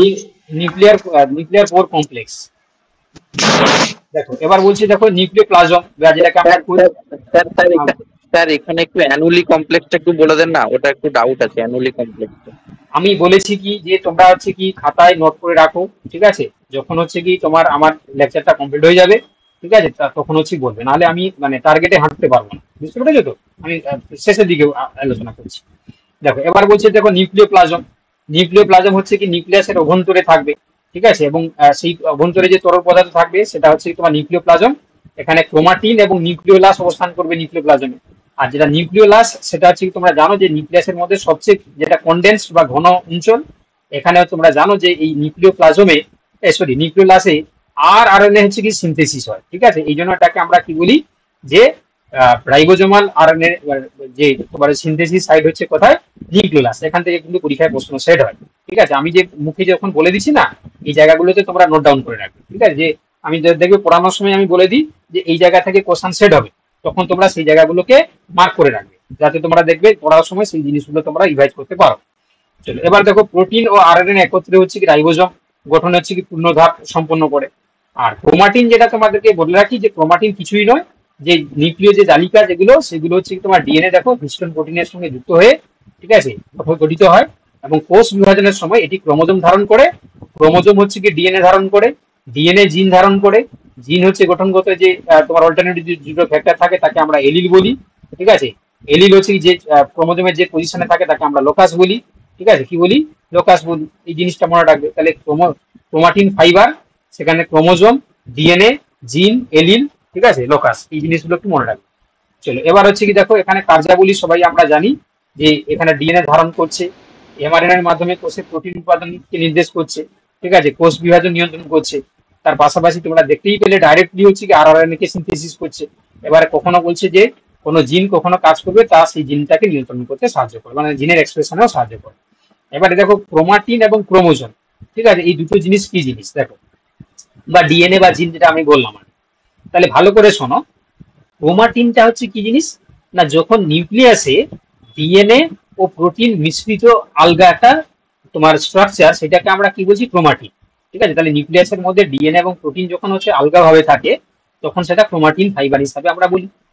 এবারে যখন একটা সেল, ঠিক আছে, সে যখন ডিভিশনে যাবে, যখন সে কিসে যাবে, ডিভিশন মানে বিভাজনে যাবে, তখন কি হয় না, সে তখন কি করে না, এই যে তোমার প্রোটিন এবং ডিএনএ তারা হচ্ছে কনডেন্সড হয়ে যায়, আরো হচ্ছে একসঙ্গে যুক্ত হয়ে যায়, দিয়ে কি করে সংকুচিত এবং দৃশ্যমান রূপ ধারণ করে, তখন হচ্ছে কি আমরা ক্রোমোজোম বলে থাকি। তো তোমরা জানো সেল ডিভিশনের ক্ষেত্রে মেটাফেজ স্টেজে, ঠিক আছে, মেটাফেজ এবং অ্যানাফেজ, ঠিক আছে, সবচেয়ে বেশি ভালো দেখতে পাই আমরা মেটাফেজ স্টেজে। আমরা কি দেখতে পাই না, ক্রোমোজোমটাকে ভালো করে আমরা দেখতে পাই, কারণ এই সময় হাইলি কনডেন্স কন্ডিশনে ক্রোমোজোম অবস্থান করে। এবার ডিএনএ কি জিনিস না, এই ক্রোমোজোমের উপরে অবস্থান করে ডিঅক্সিরাইবোনিউক্লিক অ্যাসিড, ঠিক আছে, যেটা জিনগত তথ্য বহন করে, অর্থাৎ নিউক্লিওটাইড নিয়ে গঠিত হয়। নিউক্লিওটাইড, ঠিক আছে, নিউক্লিওটাইড মানে হচ্ছে কি তোমরা জানো যে N2 বেস, তারপর হচ্ছে কি তোমার ডিঅক্সিরাইবোজ সুগার, আর তার সঙ্গে হচ্ছে কি ফসফরিক অ্যাসিড, এই তিনটাকে আমরা নিউক্লিওটাইড বলি। সেটা নিয়ে হচ্ছে ডিএনএ গঠিত হয়। আর জিন হচ্ছে দেখো ডিএনএ কার্যগত একক হিসাবে কাজ করে, যা প্রোটিন তৈরি করতে সাহায্য করে। চলো এবার হচ্ছে কি তোমার একইভাবে আমরা যদি প্রোক্যারিওট এবং ইউক্যারিওটের মধ্যে নিউক্লিয়াসের মধ্যে যদি ডিফারেন্স করি, তাহলে সেক্ষেত্রে তো অবভিয়াসলি আমরা আগে দেখে নিয়েছি, আমি এখানে আর কিছু বললাম না। তো এখানে আরেক কিছু ইনফরমেশন তোমাদেরকে দেখো, ইম্পর্টেন্ট ফ্যাক্ট রয়েছে।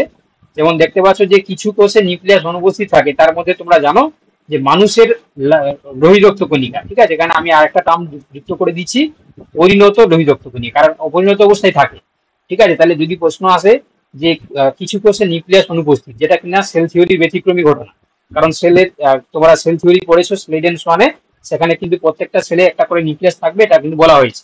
কিন্তু দেখো আমাদের আরবিসি যেটা পরিণত আরবিসি, অ্যাডাল্ট আরবিসির মধ্যে কিন্তু আমরা নিউক্লিয়াস দেখতে পাই না। আবার তোমরা নিশ্চয়ই জানো যে একাধিক নিউক্লিয়াস যুক্ত কোষও আমরা দেখতে পাই, ঠিক আছে। নর্মাল সেলের ক্ষেত্রে একটাই নিউক্লিয়াস থাকবে সাধারণ কোষের ক্ষেত্রে, কিন্তু বহু নিউক্লিয়াস যুক্ত কোষ আমরা দেখতে পাই। তো সেখানে তোমরা জানো যে বহু নিউক্লিয়াস যুক্ত যদি হচ্ছে কি তোমার হচ্ছে কি এখানে দুটো ভাগ হবে। বহু নিউক্লিয়াস যুক্ত হচ্ছে যদি উদ্ভিদ হয়, মানে প্লান্টের ক্ষেত্রে আমরা কি বলি, আর এনিমেলের ক্ষেত্রে কি বলি না, প্লান্টের ক্ষেত্রে আমরা বলি সিনোসাইট, আর যেটা হচ্ছে কি তোমার এনিমেলের ক্ষেত্রে আমরা কি বলি না, সিনসাইটিয়াম, ঠিক আছে, সিনসাইটিয়াম, ঠিক আছে, সিনসাইটিয়াম, বাংলা লিখে দিয়েছি সিনসাইটিয়াম, তো এটা উদ্ভিদের ক্ষেত্রে যদি উদাহরণ মনে রাখো, যেমন রাইজোপাস, ভাউকেরিয়া, ঠিক আছে, ভাউকেরিয়া উদাহরণগুলো লিখে নাও। আর সিনসাইটিয়াম তোমরা দেখতে পাচ্ছ এখানে দিয়ে দেওয়া হয়েছে স্কেলেটাল মাসল, ঠিক আছে। এবার আবার কিছু নিউক্লিয়াসবিহীন কোষ দেখা যায়, যেমন তোমরা দেখলে যে অ্যাডাল্ট হচ্ছে কি আরবিসি, মেমেলিয়ান আরবিসি। আমি যে কথাগুলো বলছি যদি তোমাদের নোট ডাউন করতে হয় তোমরা কিন্তু নোট ডাউন করে নেবে, কারণ আমি একটু স্পিডে পড়াতে হবে। ওটা কি লিখেছেন? রাইজোপাস আর হচ্ছে তোমার ভাউকেরিয়া, রাইজোপাস আর ভাউকেরিয়া, ঠিক আছে। এদের ক্ষেত্রে একটা সেলের মধ্যে মাল্টিপল নিউক্লিয়াস অবস্থান করে, এদেরকে আমরা সিনোসাইড বলি। আর এনিমেলের ক্ষেত্রে কি বললেন ওটা? ভাউকেরিয়া এটা হচ্ছে মানে শৈবাল। ভাউকেরিয়া VAUCHERIA, এটা হচ্ছে এটা এলগি। কি ধরনের এলগি কি বলতে পারবে? অ্যানিমালের ক্ষেত্রে সিনসাইটিয়াম, হ্যাঁ। আর এটা এই যে ভাউকেরিয়া হচ্ছে তোমার থিওফাইসি, ঠিক আছে। স্যার এক্সাম্পল কি হবে? কিসের এক্সাম্পল? এই যে বললাম যে এই যে স্কেলেটাল মাসল, বহু নিউক্লিয়াস যুক্ত প্রাণী কোষ, স্কেলেটাল মাসল, ঠিক আছে। স্যার অপরিণত আরবিসিতে কি থাকে, নিউক্লিয়াস থাকে অপরিণততে? অপরিণত থাকে তো আমি প্রথমে তো শুরুতেই বললাম, তুমি একই জিনিস হচ্ছে রিপিট করো রূপালী, দেখো। আচ্ছা, তো ওতে বলছি কি দেখো, তাহলে বুঝতেই পারছো যে নোটসটা কিন্তু সাফিসিয়েন্ট নয়, তোমাকে কিন্তু লাইভ ক্লাস করতেই হবে। কারণ লাইভ ক্লাস হচ্ছে কি আমরা অনেক কিছু ইনফরমেশন দেবো, ঠিক আছে। তো শুধুমাত্র যে কেউ নোটস হচ্ছে কি তোমার পাচার করে দিচ্ছে, বুঝলে তো। আজকে কি হয়েছে শোনো, তোমাদেরকে বলছি। আজকে হচ্ছে কি হঠাৎ করে আমাদের একজন স্টুডেন্ট আমাকে হচ্ছে কি স্যার ফোন করে বলছে, স্যার এরকম আপনার নোট হচ্ছে মার্কেটে বিক্রি হচ্ছে। আমি বললাম কি ব্যাপার বলো।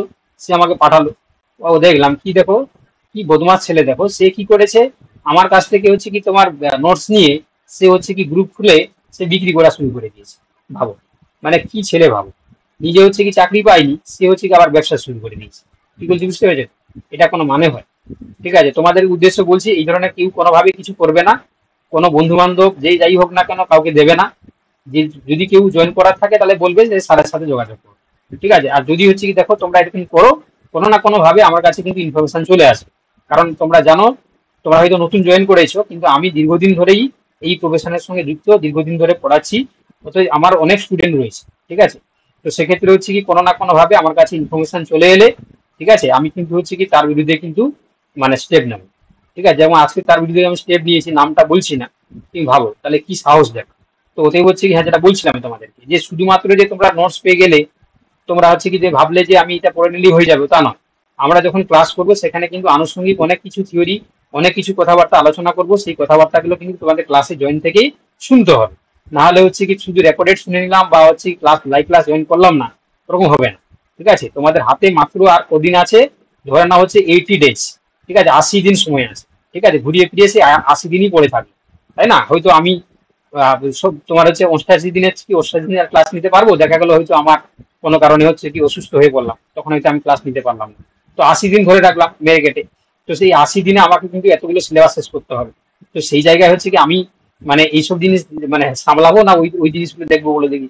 তো এই জন্য তোমরা একটু চেষ্টা করবে যে যদি তোমরা হচ্ছে জানো তোমরা হচ্ছে বিভিন্ন জায়গায় ছড়িয়ে ছিটিয়ে রয়েছে গ্রুপে টুরুপে, যদি আমাদের নোট এইভাবে পাচার করে তাহলে আমাকে সঙ্গে সঙ্গে তোমরা জানাবে, ঠিক আছে। না হলে হচ্ছে আমার একার পক্ষে হচ্ছে কি আইডেন্টিফাই করা সম্ভব নয়, তোমাদের কিন্তু সাহায্য আমার দরকার পড়বে, ঠিক আছে। কি কথা বুঝতে পেরেছো তো? চলো নেক্সট দেখো। এবার মাইটোকন্ড্রিয়াকে আমরা কোষের হচ্ছে পাওয়ার হাউস বলি, ঠিক আছে। কেন? এর মধ্যে হচ্ছে তোমরা জানো যে অ্যাডোবি রেসপিরেশনের মেজর যে স্টেপ গুলো হয় সেটা সম্পন্ন হয়। তো এটা দ্বিএকক পর্দাবেষ্টিত কোষীয় অঙ্গাণু। এর ক্যারেক্টারটা যদিও প্রোক্যারিওটিকের মতন, কিন্তু এটা ইউক্যারিওটিক সেলের মধ্যে এই যে কোষীয় অঙ্গাণু হিসাবে আমরা দেখতে পাই।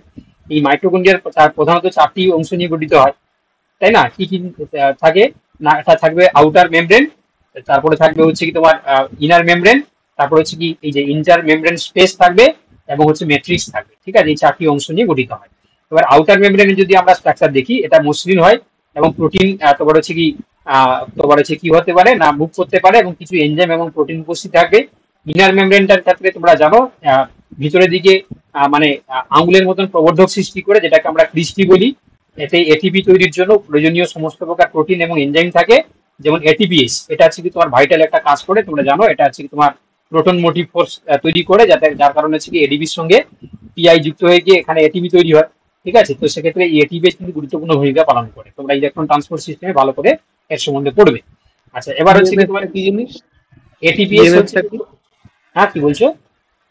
Proton motive force, proton motive force, proton motive force, proton motive force, এটা পড়াবো আমি ইলেকট্রন ট্রান্সপোর্ট সিস্টেম যখন পড়াবো তখন পড়াবো। আচ্ছা, এবার দেখো ইন্টার মেমব্রেন স্পেস, অর্থাৎ দুটো মেমব্রেনের মাঝখানে যে স্থান থাকে, অর্থাৎ ইনার মেমব্রেন আউটার মেমব্রেনের মাঝখানে যে স্থান থাকে সেটাকে আমরা ইন্টার মেমব্রেনের স্পেস বলি।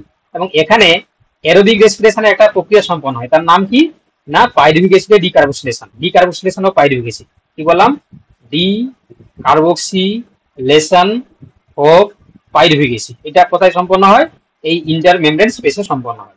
এবারে ম্যাট্রিক্সের মধ্যে তোমরা জানো যে এই ইনার মেমব্রেনের ভেতরে যে অঞ্চলটা থাকে সেটাকে আমরা ম্যাট্রিক্স বলি। এখানে জেলি লাইক স্ট্রাকচার থাকবে এবং এখানে মাইটোকন্ড্রিয়াল ডিএনএ, রাইবোজোম, এনজাইম, বিভিন্ন প্রকার আয়ন, ঠিক আছে, অবস্থান করবে। একটা স্ট্রাকচার আমরা ড্র করার চেষ্টা করেছি, এটা একটা সাইন্টিফিক স্ট্রাকচার নয় যদিও, এটা একটা আর্টিস্ট স্ট্রাকচার। তো সেখানে দেখতে পাচ্ছ এই এটা আছে আমাদের ইনার মেমব্রেনটা এরকম করে ফোল্ড হয়ে গিয়ে ক্রিস্টি তৈরি করেছে। এবার এই ক্রিস্টির উপরে দেখতে পাচ্ছ এরকম টেনিস র্যাকেটের মতন কিছু স্ট্রাকচার দেখতে পাচ্ছ, এটাকে আমরা কি বলি, অক্সিজোম বলি বা F0F1 পার্টিকেলস আমরা বলি, F0F1 পার্টিকেলস বা অক্সিজোম বলি, ঠিক আছে।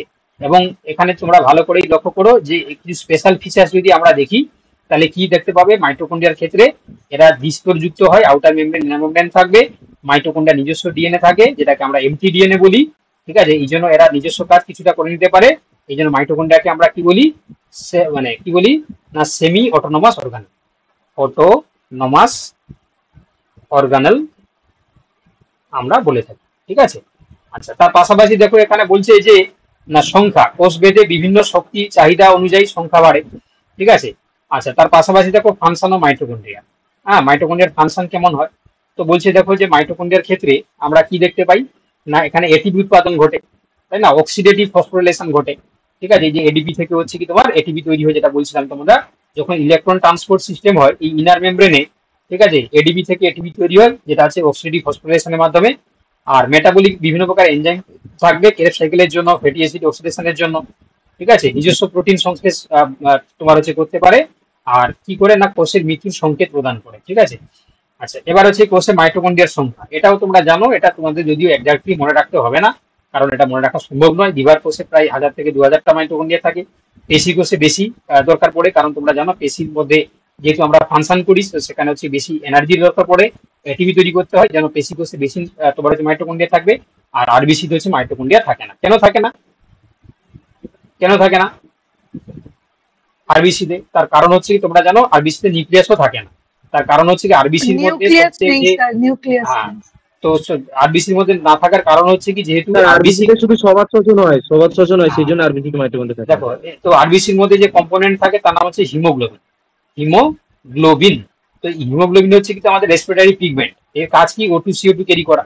এবার দেখো এটা আরবিসি একটা ব্লাড ভেসেলের মধ্যে দিয়ে ক্যারি হবে, ব্লাড ভেসেলটা হচ্ছে খুবই সূক্ষ্ম, তো সেখানে যদি সমস্ত কোষীয় অঙ্গাণু সহ হিমোগ্লোবিনকে ধারণ করে তাহলে আরবিসি স্ট্রাকচার বড় হয়ে যাবে, তো তখন মাইনিউট হচ্ছে কি ব্লাড ভেসেলের মধ্যে যেতে পারবে না। এই কারণে আমরা আরবিসির মধ্যে কোনো এই মেজর যে সমস্ত কোষীয় অঙ্গাণুগুলো অর্থাৎ এই যে তোমার হচ্ছে মাইটোকন্ড্রিয়া কিংবা নিউক্লিয়াস এগুলো থাকে না।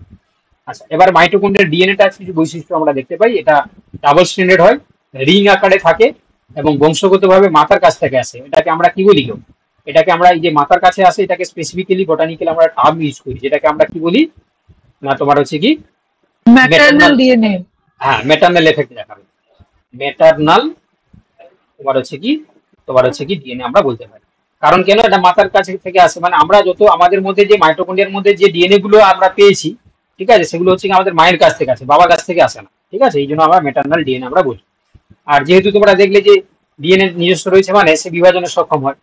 চলো এবার হচ্ছে মাইটোকন্ড্রিয়ার কাজ, ঠিক আছে। প্রথমে বলছে দেখো যে গ্লাইকোলাইসিস সাইটোপ্লাজমে হওয়ার পর, ঠিক আছে, মাইটোকন্ড্রিয়ার মধ্যে যখন তোমার হচ্ছে যখন পাইরুভিক অ্যাসিডটা প্রবেশ করছে, ঠিক আছে, তখন তোমরা দেখতে পাও যে এই যে বললাম মাইটোকন্ড্রিয়া হচ্ছে কি তোমার পেরিমাইটোকন্ড্রিয়াল স্পেসে পাইরুভিক অ্যাসিডের ডিকার্বনেশন ঘটে, ম্যাট্রিক্সের মধ্যে কি ঘটে, ক্রেব সাইকেল ঘটে, আর ইনার মেমব্রেনে কি ঘটে, ইলেকট্রন ট্রান্সপোর্ট সিস্টেম এবং অক্সিডেটিভ ফসফোরিলেশন ঘটে, দিয়ে আলটিমেট এটিপি এর সিনথেস কি করে এডিপি থেকে এটিপি তৈরি করে দেয়। চলো এবার রাইবোজোম, রাইবোজোমটাকে আমরা কি বলি, প্রোটিন ফ্যাক্টরি বলি। কেন প্রোটিন ফ্যাক্টরি বলি, কারণ এখানে যেহেতু হচ্ছে কোষীয় প্রোটিন হচ্ছে সিনথেসিস হয়। এর ক্ষেত্রে তোমরা জানো যে এখানে তোমার দুটো সাব ইউনিট নিয়ে গঠিত হয়, একটা বড় সাব ইউনিট যেটাকে লার্জ সাব ইউনিট বলা হয়, আর একটা ছোট সাব ইউনিট, ঠিক আছে। তো এটা আছে তোমার বড় সাব ইউনিট প্রোটিন তৈরি করে পেপটাইড বন্ড গঠন করে, আর যেটা স্মল সাব ইউনিট এবং এমআরএনএ এর সাথে যুক্ত থাকে। আর দুটো সাব ইউনিট হচ্ছে কি তোমরা মনে রাখবে, এখান থেকে পরীক্ষায় প্রশ্ন আসে যে এমজি আয়নের উপস্থিতিতে, Mg2+ আয়নের উপস্থিতিতে এরা পরস্পর কি হয়, একত্র হয়। অর্থাৎ এই লার্জ সাব ইউনিট এবং স্মল সাব ইউনিট এরা যুক্ত হওয়ার জন্য তাহলে কি লাগবে, Mg2+ আয়ন কিন্তু লাগবে। কি বলা বুঝতে পেরেছো? বোঝা যাচ্ছে তো? নাকি আমি খুব বেশি স্পিডে বলে যাচ্ছি? আমি কি খুব বেশি স্পিড করে দিচ্ছি নাকি? সবাই বলো। না স্যার ঠিক আছে, আচ্ছা ঠিক আছে। দাও একটু দেখে নি, একটু দেখে নি, না প্রথম ক্লাস তো, দাও একটু হচ্ছে কি দেখে নি যদি কারো।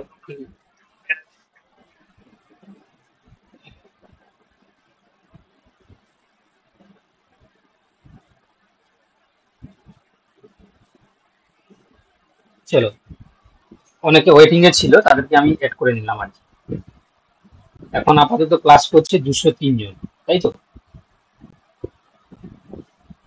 চলো তাহলে এবারে দেখো, এবারে হচ্ছে তাহলে Mg2+ আয়নের উপস্থিতিতে, আচ্ছা আমি একটু স্পিড না হয় কমিয়ে দিচ্ছি, যাবে। তাহলে Mg2+ আয়নের উপস্থিতিতে কি হলো না, দুটো সাব ইউনিট হচ্ছে যুক্ত থাকে। এবার হচ্ছে কি দেখো, ভালো করে লক্ষ্য করো, গঠনগত উপাদান দেখো, বলছে তোমার আর রাইবোজোমাল আরএনএ, রাইবোজোমে প্রায় 2/3 অংশ থাকে, আর প্রোটিন থাকবে হচ্ছে কি 1/3, ঠিক আছে, দিয়ে গঠিত হবে একটা রাইবোজোম। এবারে রাইবোজোমের ক্ষেত্রে তোমরা লক্ষ্য করো যে সাইটোপ্লাজমে মুক্তভাবে থাকে, বলতে ফ্রি রাইবোজোম কিছু থাকে, আবার কিছু বাউন্ড রাইবোজোম থাকবে, যারা হচ্ছে তোমার এন্ডোপ্লাজম রেটিকুলামের সঙ্গে যুক্ত থাকে, যেটা রাফ এন্ডোপ্লাজম রেটিকুলাম, যেটাকে আমরা আরইআর তৈরি করতে সাহায্য করি। আর কিছু রাইবোজোম তোমরা দেখতে পারো যেটা মাইটোকন্ড্রিয়া বা ক্লোরোপ্লাস্টে তাদের নিজস্ব রাইবোজোম থাকে। আচ্ছা, এবার রাইবোজোমের ক্ষেত্রে তোমরা জানো যে প্রোক্যারিওটিকের ক্ষেত্রে 70S আর ইউক্যারিওটিকের ক্ষেত্রে 80S। 70S এর দুটো টাইপস, লার্জটা হচ্ছে তোমার হচ্ছে কি 50S, স্মলটা আছে 30S। আর যেটা হচ্ছে কি তোমার ইউক্যারিওটিকের ক্ষেত্রে 60S 40S মিলে 80S তৈরি করে। এবারে তোমাদেরকে একটু জানতে হবে যে এস মানে হচ্ছে কি সেডিমেন্ট, তোমার হচ্ছে কি তোমার হচ্ছে কি সিডেনবার্গ ইউনিট বা অধগুণাঙ্ক আমরা হিসাবে বলি, সেডিমেন্টেশন কোএফিসিয়েন্ট হিসাবে আমরা বলে থাকি। হ্যাঁ, ভেদবার্গ ইউনিট বলি, আমি বাংলাটা মনে পড়ছিল না আমার, যাই তুমি বলে দিলে। আচ্ছা, এবারে হচ্ছে কি তোমার তোমার কি হয় না, ইউক্যারিওটিক এবং প্রোক্যারিওটিক ক্ষেত্রে এই যে আমি ছকটা করে দিয়েছি, এটা তোমরা মনে রাখবে। ধরো এই যে 80S এর ক্ষেত্রে দুটো রয়েছে, 60S এবং 40S। 60S এর দেখো এই যে 28S, 5.8S আর 5S, তার সঙ্গে 50 প্রোটিন। আর 40S এর ক্ষেত্রে 18S এবং হচ্ছে 33 প্রোটিন। এটা মুখস্থ করে নেবে, ঠিক আছে? এটা কি করবে না, মুখস্থ করে নেবে, আমি লিখে দিলাম, মুখস্থ করে নেবে। আর 50S এর ক্ষেত্রে 23S, 5S আর 34 প্রোটিন থাকবে। আর 30S এর ক্ষেত্রে 16S রাইবোজোম এবং 21 প্রোটিন থাকবে। কাজ তো তোমরা বুঝে গেলে, ঠিক আছে? এখানে শুধু একটা জিনিস মনে রাখতে হবে যে পলিরাইবোজোম বা পলিজোম। তাহলে পলিরাইবোজোম বা পলিজোম কাকে বলে না, একাধিক রাইবোজোম একটা এমআরএনএ এর সাথে যখন যুক্ত থাকবে, তখন যে স্ট্রাকচারটা তৈরি করে তাকে আমরা পলিজোম বা পলিরাইবোজোম বলি। কি বললাম বুঝতে পেরেছো? তাহলে একটা রাইবোজোম, একাধিক রাইবোজোম যখন একটা সিঙ্গেল এমআরএনএ এর সঙ্গে যুক্ত থাকবে, ঠিক আছে, single mRNA plus multiple ribosome, তখন তাকে আমরা পলিজোম বলবো। তো এই পলিজোম গঠনে সাহায্য করে। বা তোমরা দেখলি যে মাইটোকন্ড্রিয়া ক্লোরোপ্লাস্টের ক্ষেত্রে তোমার হচ্ছে কি স্ট্রাকচার মেনটেনে সাহায্য করছে। কিংবা তোমরা দেখলে যে এমআরএনএ থেকে যখন প্রোটিন সিনথেসিস হয়, তখন এই কি করে না, তোমার জানো যে তোমার হচ্ছে কি কোডন অনুযায়ী টিআরএনএ যুক্ত করে, ঠিক আছে? তো এই ধরনের কাজগুলো হচ্ছে কি আমাদের রাইবোজোমের ক্ষেত্রে দেখতে পাই। এবারে এখানেও কিছু তোমরা দেখতে পাচ্ছ যে আবিষ্কারক যদি দেখো, তাহলে দেখতে পাচ্ছ এখানে তোমার হচ্ছে কি জর্জ পেলাডে, তিনি প্রথম হচ্ছে কি 1955 ডিসকভার করেছিলেন ঝিল্লির অনুপস্থিতি, কারণ এটা পর্দাবিহীন কোষীয় অঙ্গাণু, তোমরা জানো রাইবোজোম। আর গঠন হচ্ছে কি তোমার আরএনএ এবং প্রোটিন নিয়ে গঠিত হয়। আর কোষভেদে লক্ষাধিক রাইবোজোম থাকতে পারে, ঠিক আছে? তাহলে রাইবোজোমের এই যে তোমার দেখতে পাচ্ছ গুরুত্বপূর্ণ যে তথ্যগুলো করে দেওয়া হয়েছে, এগুলো হচ্ছে তোমরা ভালো করে একটু পড়ে নেবে, কারণ এগুলো ইম্পর্টেন্ট জিনিসগুলোকে এখানে ছক করে দেওয়া হয়েছে। চলো, এবার হচ্ছে এন্ডোপ্লাজমিক রেটিকুলাম। তো এন্ডোপ্লাজমিক রেটিকুলামের ক্ষেত্রে ভালো করে তোমরা লক্ষ্য করো যে এটা হচ্ছে কি তোমার বেসিক্যালি আমরা দেখতে পাবো যে এটা একটা একক পর্দা বিশিষ্ট কোষীয় অঙ্গাণু। এটি কোষে বলছে দেখো তরল পদার্থ পরিবহন, প্রোটিন এবং লিপিড সংশ্লেষ, এই সমস্ত গুরুত্বপূর্ণ ভূমিকা পালন করে। বিজ্ঞানী প্লেন পোর্টার, তিনি হচ্ছে কি ইলেকট্রন মাইক্রোস্কোপের সাহায্যে 1945 ডিসকভার করেছেন। আর গঠন যদি তোমরা দেখো, তাহলে এটা দেখো যে তোমার হচ্ছে কি এটি দ্বিস্তর বিশিষ্ট ঝিল্লি তোমার হচ্ছে কি যুক্ত, ঠিক আছে? এটা বেসিক্যালি হচ্ছে কি তোমার ডাবল মেমব্রেন হবে না, এটা কোনো কারণে আমার এডিট ভুল হয়ে গেছে, এটা তোমার সিঙ্গেল মেমব্রেন হবে। সিঙ্গেল মেমব্রেন হবে, আমি চেঞ্জ করে দেবো না হয়, বা তোমরা চেঞ্জ করে নাও, ঠিক আছে? আর আমি কারণ মুখেই তো বললাম একটু আগে। আর এটা আছে তোমার নিউক্লিয়ার এনভেলপের সঙ্গে যুক্ত থাকে, যেটা আমরা অলরেডি দেখলাম। এবার এটা থেকে তিনটি অংশ থাকে। তিনটি অংশ কি কি? একটা হচ্ছে সিস্টারনি, একটা ভেসিকেল, একটা আছে তোমার টিবিউলস। যেটা সিস্টারনি যেটা আছে তোমার দেখো ঝিল্লিযুক্ত থলির মতন গঠন, আর যেটা ভেসিকেলটা ছোট আকৃতির হয়, মানে এটা ছোট হচ্ছে তোমার সেল লাইক স্ট্রাকচার হবে। আর যেটা টিবিউল সেটা হচ্ছে শাখানিত হবে, আমরা ব্রাঞ্চের স্ট্রাকচার আমরা দেখতে পাবো। তো এখানে একটা দেখো স্ট্রাকচারটাকে আমরা দেখানোর চেষ্টা করেছি। তো এখানে দেখতে পাচ্ছ যে এদিকেটাকে বলা হচ্ছে যে স্মুথ এন্ডোপ্লাজমিক রেটিকুলাম, কারণ তার গায়ে কোনো রাইবোজোম নেই। আর এটাকে বলা হয় রাফ এন্ডোপ্লাজমিক রেটিকুলাম। আর এই যে ডট ডট করে যে অংশগুলোকে বলা হচ্ছে রাইবোজোম। এবারে ভালো করে লক্ষ্য করে এখানে যে নিউক্লিয়াস রয়েছে, তার নিউক্লিয়ার মেমব্রেন থেকে একদম পুরো প্লাজমা মেমব্রেন পর্যন্ত, কোথায় বললাম? নিউক্লিয়ার মেমব্রেন থেকে প্লাজমা মেমব্রেন, বুঝতে পারলে? প্লাজমা মেমব্রেন থেকে নিউক্লিয়ার মেমব্রেন পর্যন্ত পুরো দেখতে পাচ্ছ যে একটা নেটওয়ার্ক তৈরি করছে কে? এই এন্ডোপ্লাজমিক রেটিকুলাম।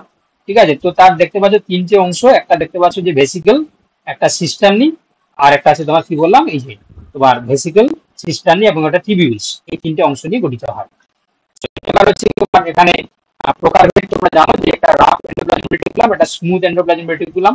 এটা তোমার বেসিক্যালি কাজ কি করে না, তোমরা জানো রাফ এন্ডোপ্লাজমিক রেটিকুলামের সঙ্গে প্রোটিন থাকার জন্য, রাইবোজোম থাকার জন্য একটা প্রোটিন সিনথেসিস করে। আর যেটা স্মুথ এন্ডোপ্লাজমিক রেটিকুলাম, এটা দেখো লিপিড, স্টেরয়েড, ফসফোলিপিড সংশ্লেষ করে এবং বিষাক্ত পদার্থকে অপসারণে সাহায্য করে। ঠিক আছে, এবার দেখো বলছে যে রাফ এন্ডোপ্লাজমিক রেটিকুলাম সম্বন্ধে যদি আরো কিছু বৈশিষ্ট্য দেখো, বলছে নিউলি সিনথেসাইজড প্রোটিনকে গোলগি বডিতে পাঠায় ফার্দার মডিফিকেশনের জন্য। তোমরা জানো যে গোলগি বডিকে আমরা কি বলি গো? ট্রাফিক পুলিশ বলি, তাই না? তারা প্রোটিন গুলোকে হচ্ছে কি তোমার ট্রাফিকিং এ সাহায্য করে। তো এই জন্য নিউলি সিনথেসাইজ প্রোটিনকে কি করবে? রাফ এন্ডোপ্লাজমিক রেটিকুলাম গোলগি বডিতে পাঠিয়ে দেবে। আচ্ছা, স্মুথ এন্ডোপ্লাজমিক রেটিকুলাম কি বলছে না, এদের ক্ষেত্রে কোনো রাইবোজোম থাকে না। এরা এই যে লিপিড বা স্টেরয়েড হরমোন বা ডিটক্সিফিকেশনে সাহায্য করে। ঠিক আছে, এবং যকৃৎ কোষে এসিআর অত্যন্ত সক্রিয়। ঠিক আছে, ওষুধ কিংবা বিষ অপসারণে সাহায্য করে, টক্সিক সাবস্টেন্স গুলোকে অপসারণে সাহায্য করে। আচ্ছা, এবার দেখো ফাংশন অফ ইয়ার এর কাজ হচ্ছে কি? বেসিক্যালি আমরা অলরেডি দুটো ভাগের মধ্যে পড়ে দিলাম, এগুলো আমি আর আলোচনা করছি না, স্কিপ করে চলে গেলাম। এবারে এখানে এই যে ইম্পর্টেন্ট যে সমস্ত হচ্ছে কি থিওরি রয়েছে এখানে, গুরুত্বপূর্ণ তথ্য, তাহলে এটা হচ্ছে কি ঝিল্লি সংলগ্ন অঙ্গাণু, এটা হচ্ছে তাহলে কি হবে? সিঙ্গেল মেমব্রেন তোমার হচ্ছে কি লেয়ার হচ্ছে গঠন। আর এরা হচ্ছে তোমার প্রোক্যারিওটিকে অনুপস্থিত থাকে, ইউক্যারিওটিকে থাকবে, যেহেতু যেটা পর্দাঘেরা কোষীয় অঙ্গাণু বলে। আর এরা নিউক্লিয়ার এনভেলপ থেকে সৃষ্টি হচ্ছে। কোথায় বেশি পাওয়া যাবে না? এসিআর বেশি পাওয়া যাচ্ছে যকৃৎ, জেডিনাল গ্রন্থি, পেশিকোষে। আর আরইআর বেশি পাওয়া যাচ্ছে কোথায় না? প্রোটিন উৎপাদনকারী যে সমস্ত কোষ রয়েছে, প্লাজমা কোষ এবং তোমার হচ্ছে অগ্নাশয় কোষে আমরা বেশি দেখতে পাবো। ঠিক আছে, চলো এবার হচ্ছে নেক্সট হচ্ছে আমরা দেখবো কি? Golgi apparatus. ঠিক আছে, গোলগি অ্যাপারেটাস দেখো। তো গোলগি অ্যাপারেটাসের ক্ষেত্রে দেখো ভালো করে যে হ্যাঁ বলো। ভয়েসটা হঠাৎ করে একটু স্লো লাগছে। স্লো লাগছে? সবই হ্যাঁ, মানে স্ক্রিন ঠিকঠাক আসছে কিন্তু ভয়েসটাই একটু স্লো আসছে। আচ্ছা ঠিক আছে, এবার শুনতে পাচ্ছ ঠিকঠাক? এবার ঠিক আছে। হ্যাঁ দেখো, এবার বলছে দেখো যে এই গোলগি অ্যাপারেটাস বা গোলগি বডি, এরা তোমাদেরকে একটু আগেই বলছিলাম যে এরা হচ্ছে কি তোমার প্রোটিন ট্রাফিকিং বা ট্রান্সপোর্টেশন বা মডিফিকেশনের সঙ্গে জড়িত। ঠিক আছে, এরাও কিন্তু একক পর্দা বিশিষ্ট হয়। এমিলো গোলগি বলে একজন সায়েন্টিস্ট, তিনি 1898 সালে তিনি এই নামকরণ করেন, তখন গোলগি বডি নামকরণ করেন। ঠিক আছে, তো এটা হচ্ছে অবস্থান, তোমরা জানো যে সাধারণত নিউক্লিয়াস এবং এন্ডোপ্লাজমিক রেটিকুলামের কাছাকাছি অবস্থান করে। এখানেও তিনটি অংশ আমরা দেখতে পাই, একটা তোমার সিস্টারনি, একটা আছে তোমার টিবিউলস এবং একটা তোমার ভেসিকল। ঠিক আছে, এবারে এই যে তোমার হচ্ছে কি তোমার দুটো হচ্ছে কি সারফেস থাকে, একটা যে তোমার তোমার হচ্ছে সারফেস, এটা ট্রান্স সারফেস। ঠিক আছে, তো এই সিস ফেসটাকে আমরা কি বলি? আপস্ট্রিম ইয়ার বলি আমরা। আর যেটা হচ্ছে কি তোমার ট্রান্স হচ্ছে কি ফেস থাকবে, তাকে আমরা ডাউনস্ট্রিম তোমার হচ্ছে কি বলে থাকি। তো এটা বেসিক্যালি তোমরা দেখতে পাচ্ছ যে যেদিকে নিউক্লিয়াস থাকবে সেদিকে যদি এরকম করে অবস্থান করে তাকে আমরা সিস বলি, আর তার অপোজিট যে সারফেসটাকে আমরা ট্রান্স সারফেস আমরা বলি। আর এটা বেসিক্যালি তিন প্রকারের গঠন দেখা যায়, একটা হচ্ছে কি তোমার সিস গোলগি নেটওয়ার্ক, এটা ট্রান্স গোলগি নেটওয়ার্ক, আর এটা হচ্ছে ইন্টারমিডিয়েট, তারপর হচ্ছে কি ইন্টারমিডিয়েট হচ্ছে কি গোলগি নেটওয়ার্ক তৈরি করে। ঠিক আছে, মানে তিনটে নেটওয়ার্ক তৈরি করে। কাজ তো তোমরা দেখলে যে এটা প্রোটিন মডিফিকেশন, প্যাকেজিং, সিক্রেশনে সাহায্য করে। ঠিক আছে, চলো গোলগির বডি হচ্ছে কি তোমার এই যে তোমাকে বললাম যে সিস ফেস এবং ট্রান্সফেস এখানে বলা রয়েছে, যে যেটা আছে ইয়ার এর করে থাকে। লুমেনটা আছে কি তোমার মেমব্রেনের মাঝখানে যে অংশটাকে আমরা লুমেন বলি। ঠিক আছে, মেমব্রেনের মাঝখানে যে অংশ থাকে। এবারে দেখো সিস ফেজটা বলছে ইআর এর দিকে মুখ করে থাকে, আর ট্রান্সটা ঠিক বলছে যে প্লাজমা ঝিল্লির দিকে মুখ করে থাকে। ঠিক আছে, এটাও তোমাদের পরীক্ষায় আসতে পারে, এটা ভিভিআই যেখানে পরীক্ষায় আসতে পারে বলছি, মানে সেটা মনে রাখবে। সিস ফেজটা তোমার ইআর এর দিকে মুখ করে থাকবে, আর যেটা ট্রান্স ফেজটা আছে তোমার প্লাজমা ঝিল্লির দিকে মুখ করে থাকবে। চলো এবার হচ্ছে কি তোমার দেখো, বলছে যে কোষের ধরন অনুযায়ী এদের হচ্ছে কি তোমার ভূমিকা। যেমন তোমরা জানো যে প্যানক্রিয়াটিক কোষের ক্ষেত্রে ইনসুলিন উৎপাদন এবং সিক্রেশনে সাহায্য করে, সেলেভারি গ্রন্থির ক্ষেত্রে এনজাইম সিক্রেশনে সাহায্য করে, স্নায়ু কোষের ক্ষেত্রে নিউরোট্রান্সমিটার গঠনে সাহায্য করে। ঠিক আছে, আর অনুপস্থিত বা ক্ষতিকর প্রভাব কি না, গোলগি বডি কাজ না করলে প্রোটিন সঠিকভাবে পরিবাহিত হয় না বা নিঃসৃত হয় না। ঠিক আছে, তো এনজাইম বা হরমোন সঠিকভাবে তৈরি হয় না। আচ্ছা, এবারে গুরুত্বপূর্ণ তথ্য কি, তোমরা দেখতে পেলে যে এখানে তোমার হচ্ছে কি ঝিল্লিযুক্ত কোষীয় অঙ্গাণু, এটাও কিন্তু সিঙ্গেল লেয়ার হয়। ঠিক আছে, সিঙ্গেল লেয়ার। আর তোমার হচ্ছে কি উপস্থিত করে থাকবে ইউক্যারিওটিক কোষে থাকবে, গঠন হচ্ছে সিস্টারনি, টিবিউলস এবং ভেসিকিউল, ইয়ার এর সঙ্গে যুক্ত থাকবে। চলো এবার লাইসোজোমের মধ্যে তোমরা জানো যে হাইড্রোলাইটিক এনজাইম থাকে, ডাইজেস্টিভ ব্যাগ বা সুইসাইডাল ব্যাগ হিসাবে কাজ করে। এটা ক্রিশ্চিয়ান ডি ডুভে তিনি প্রথম লাইসোজোম আবিষ্কার করেন এবং নোবেল পুরস্কার পেয়েছিলেন 1974 সালে। তো এখানে 50 এর বেশি অধিক হাইড্রোলাইটিক এনজাইম থাকে এবং পিএইচটা কত হয় মনে রাখবে 4.5 থেকে 5। ঠিক আছে, এইগুলোকে আমি এড করেছি সব। তাহলে 4.5 থেকে 5 পিএইচ থাকে, মানে তোমরা বুঝতেই পারছো পিএইচটা হচ্ছে তোমার অ্যাসিডিক পিএইচ। ঠিক আছে, আম্লিক প্রকৃতির হয়। ঠিক আছে, তো সেক্ষেত্রে এই পিএইচটা কম থাকার জন্য এখানে বেসিক্যালি বিভিন্ন প্রকার ডেব্রিস গুলো জমা হওয়ার কারণে সেগুলোকে ডিগ্রেডেশনে সাহায্য করে। তো প্রধান এনজাইম গুলোর মধ্যে কি থাকে, প্রোটিয়েজ থাকে, লাইপেজ থাকে, নিউক্লিয়াস থাকে। ঠিক আছে, এবারে মাদ্রাসাতেও একটা কোশ্চেন এসেছিল তাই না, যে কোন ধরনের এনজাইমটা থাকে না। তো এখানে আমি এই জন্য এনজাইম গুলোকে ঢুকিয়ে দিয়েছি। তাহলে কি থাকে দেখো, প্রোটিয়েজ, লাইপেজ, নিউক্লিয়াস, হ্যাঁ, গ্লাইকোসাইডেজেস এবং ফসফেটেজ, এইগুলো থাকে। সম্ভবত ছিল যে কোন এনজাইমটা থাকে, তো ফসফেটেজ উত্তর হয়েছিল। তোমরা মাদ্রাসা পরীক্ষা দিয়েছিলে নিশ্চয়ই তোমরা জানো, তাই তো? ঠিক বলছি তো? মাদ্রাসা পরীক্ষা তোমরা দিয়েছিলে? হ্যাঁ হ্যাঁ ঠিক হ্যাঁ বলছেন, এসেছিল। কোশ্চেনটা ছিল। পছন্দ ছিল না, আমি এই জন্য ইচ্ছা করে এটা ঢুকিয়েছি। ঠিক আছে, আমাদের মাদ্রাসা সার্ভিসে তোমাদেরকে বলে দিই ফর ইওর কাইন্ড ইনফরমেশন, আমাদের 367 জন একটা ক্লাস কোর্সে জয়েন ছিল মাদ্রাসাতে। ঠিক আছে, তো সেখানে 23 জন হচ্ছে কি পাস করেছে। ঠিক আছে, 23 জন পাস করেছে। ঠিক আছে, তো 23 জন পাস করে 367 জনের মধ্যে এখন তোমরা কজন জয়েন আছো? তোমরা প্রায় হচ্ছে কি এখন কজন হয়ে গেছো? তোমরা প্রায় হচ্ছে কি কতজন হয়ে গেছে? 300 জন মতন হয়ে গেছে। তো সেখানে চেষ্টা করবে যাতে হচ্ছে কি তোমার 300 জনে কত বেশি কত হবে, 100 জন যাতে পাস করতে পারো না তার বেশি, সবাই পাস করতে পারে, যাতে 300 জনে যাতে 300 জন পাস করতে পারো সেই চেষ্টা করো।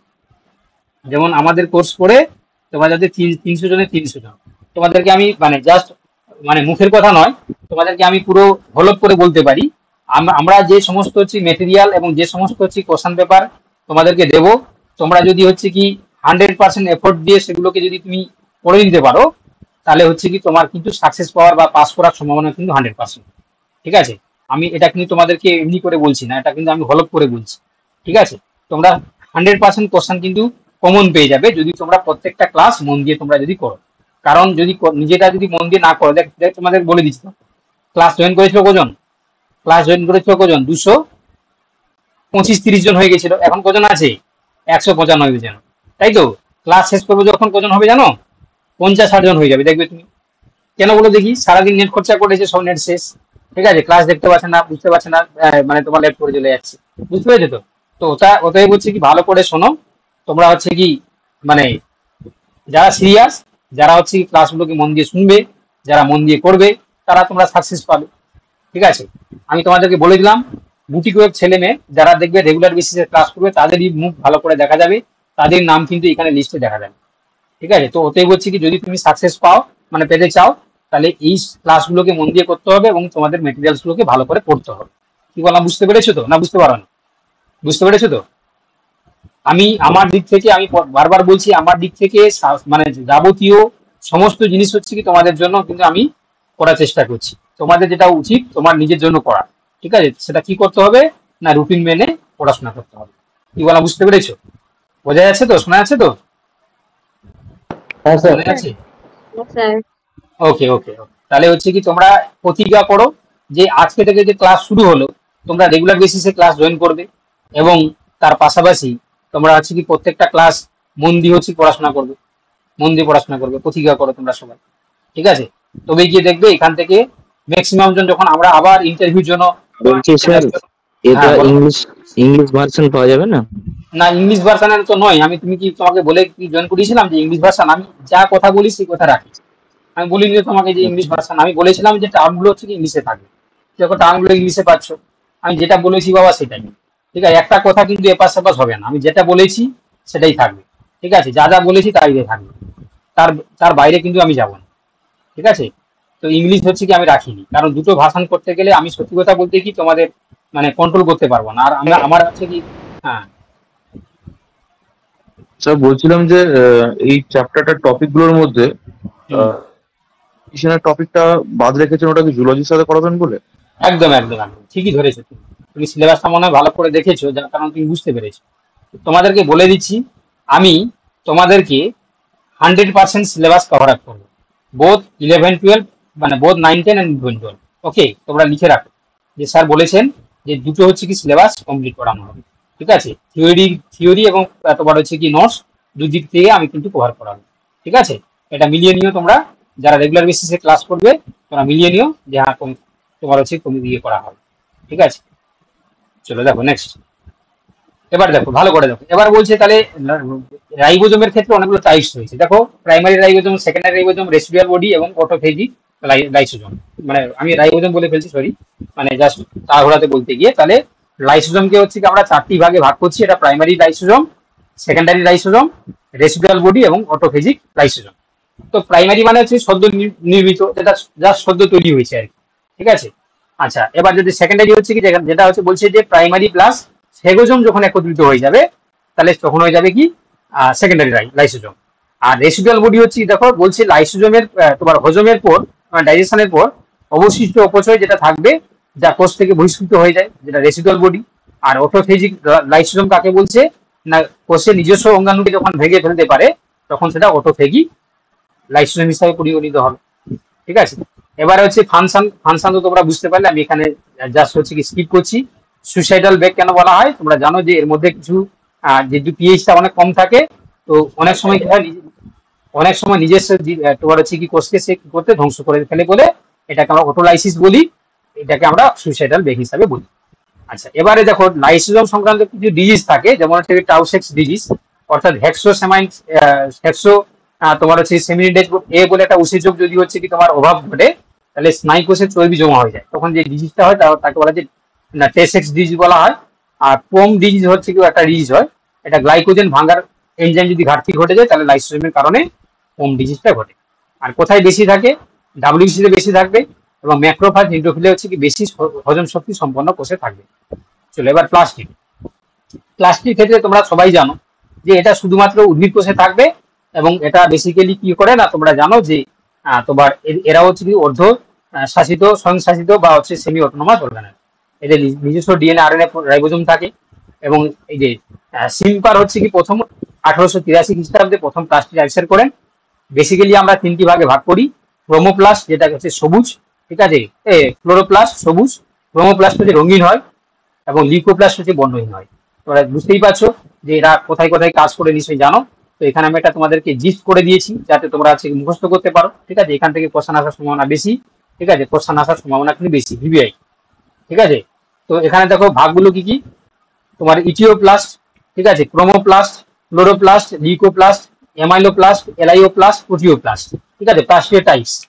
তো ইটিওপ্লাস্ট তোমরা দেখতে পাচ্ছ, এটা হচ্ছে কি তোমার বেসিক্যালি হচ্ছে ক্লোরোফিলের তোমার হচ্ছে প্রিকারসর হিসাবে কাজ করে। যেটা ক্রোমোপ্লাস্ট, এটা পিগমেন্ট থাকবে এবং হচ্ছে স্টোরেজে সাহায্য করে, ঠিক আছে? তার পাশাপাশি যেটা হচ্ছে কি তোমরা দেখতে পাচ্ছ এখানে ক্লোরোপ্লাস্ট, এটা বেসিক্যালি হচ্ছে কি হয় না তোমার ফটোসিনথেসিস সাহায্য করে, গ্রিন প্ল্যান্টের ক্ষেত্রে থাকবে, পাতায় থাকবে। লিউকোপ্লাস্ট হচ্ছে কি দেখো বেসিক্যালি কি হয়, লিউকোপ্লাস্ট না ফ্যাটি অ্যাসিড এবং অ্যামাইনো অ্যাসিড সিনথেসিস সাহায্য করবে। অ্যামাইলোপ্লাস্ট হচ্ছে কি তোমরা জানো যে এখানে স্টার্চ এবং সুগার সঞ্চয় থাকবে। আর এলাইওপ্লাস্ট মানে হচ্ছে কি লিপিড অয়েল স্টোর থাকবে। আর প্রোটিওপ্লাস্ট হচ্ছে কি প্রোটিন থাকবে, ঠিক আছে? এই টাইপস গুলো বেসিক্যালি মনে রাখবে, এবং তারা যে ফাংশন গুলো কি কি এটাও তোমরা একটু মনে রাখবে। তো তার মধ্যে আমরা এখন স্পেশালি ডিসকাস করবো কোনটা না, এই তোমার হচ্ছে ক্লোরোপ্লাস্ট। তো ক্লোরোপ্লাস্টের ক্ষেত্রে তোমরা জানো যার ক্ষেত্রে ক্লোরোফিল পিগমেন্ট থাকবে, যে প্লাস্টিকের মধ্যে যেটা গ্রিন কালার হয়ে যাবে সেটাকে আমরা কি বলি, ক্লোরোপ্লাস্ট। তো এই ক্লোরোপ্লাস্ট বলছিলাম, বলো বলো। বলছিলাম আচ্ছা লিখে রাখো না, লিখে রাখো, আমি করিয়ে নিই। আমি লিখে রাখো, আমি বলে দিচ্ছি, ঠিক আছে? এটা রিজিমে আমাকে পড়াতে দাও। দেখো তাহলে এখানে দেখো দ্বৈত ঝিল্লি বৈশিষ্ট্য মানে হচ্ছে কি ডাবল মেমব্রেন আসলে, মানে এদের দেখো দুটো মেমব্রেন থাকে, একটা আউটার মেমব্রেন, ইনার মেমব্রেন। আচ্ছা, এবার হচ্ছে অভ্যন্তরে স্ট্রোমা ও থাইলাকয়েড থাকে। স্ট্রোমা থাইলাকয়েড বলতে হচ্ছে কি তোমরা জানো যে ইনার মেমব্রেনটা ভিতরের দিকে ইনফোল্ডিং হয়ে গিয়ে কিছু ফিঙ্গার লাইক যে প্রজেকশন তৈরি করে, this is called the thylakoid. তো এখানে আমরা এই থাইলাকয়েডের হচ্ছে কি তোমার একত্রকে আমরা তাকে কি বলি, গ্রানা বলি, ঠিক আছে? তো সেখানে কি থাকবে, থাইলাকয়েড ঝিল্লিতে ক্লোরোফিল থাকবে। তো সেক্ষেত্রে তোমরা জানো যে এলগি ক্ষেত্রে থাকবে ক্লোরোফিলে ক্লোরোফিল সি, ক্লোরোফিল এ এবং বি থাকবে, যারা হচ্ছে উদ্ভিদের ক্ষেত্রে, প্লান্টের ক্ষেত্রে আমরা দেখতে পাবো, ঠিক আছে? কাজ তোমরা জানো, এরা বেসিক্যালি আলোক সংশ্লেষে সাহায্য করে, অর্থাৎ ফটোসিনথেসিসে সাহায্য করবে, মানে আলোক যে বিক্রিয়াতে সাহায্য করবে। আর নিজস্ব উপাদান থাকবে, অবভিয়াসলি কি থাকবে, ডিএনএ আরএনএ 70 রাইবোজোম থাকে, এগুলো তারা আছে সেমি অটোনমাস অর্গানেল। তার পাশাপাশি আরেকটা জিনিস আমরা শুরুতেই বলেছিলাম যে এরা কিন্তু প্রোক্রিওটিক অর্গানেল ছিল, কোনো কারণে অর্গানেল নয়, প্রোক্রিওটিক অর্গানিজম ছিল, কোনো কারণে এরা ইউক্যারিওটিকের মধ্যে এন্ডোসিম্বায়োটিক থিওরির মাধ্যমে বা এন্ডোসিম্বায়োসিস ঘটে এরা অবস্থান করে গেছে, ঠিক আছে? তো সেই জন্য এটাকে আমরা কি বলি, এন্ডোসিম্বায়োটিক থিওরি হিসাবে আমরা এস্টাবলিশ করার চেষ্টা করি, ঠিক আছে? চলো নেক্সট হচ্ছে দেখো ক্রোমোপ্লাস্ট। ক্রোমোপ্লাস্টের ক্ষেত্রে তোমরা জানো যে টাইপস অনুযায়ী আমরা বিভিন্ন ভাগে ভাগ করি। হলুদ যদি হয় তাহলে তাকে বলা হয় জেন্থোফিল, কমলা যদি হয় ক্যারোটিন, লাল যদি হয় লাইকোপিন, ঠিক আছে? তো এগুলো হচ্ছে কি তোমার বিভিন্ন পিগমেন্টের উপস্থিতি অনুযায়ী এদেরকে আমরা বিভিন্ন নামকরণ করে থাকি, ঠিক আছে? কাজ তোমরা জানো, এখানে আমি আর বলছি না।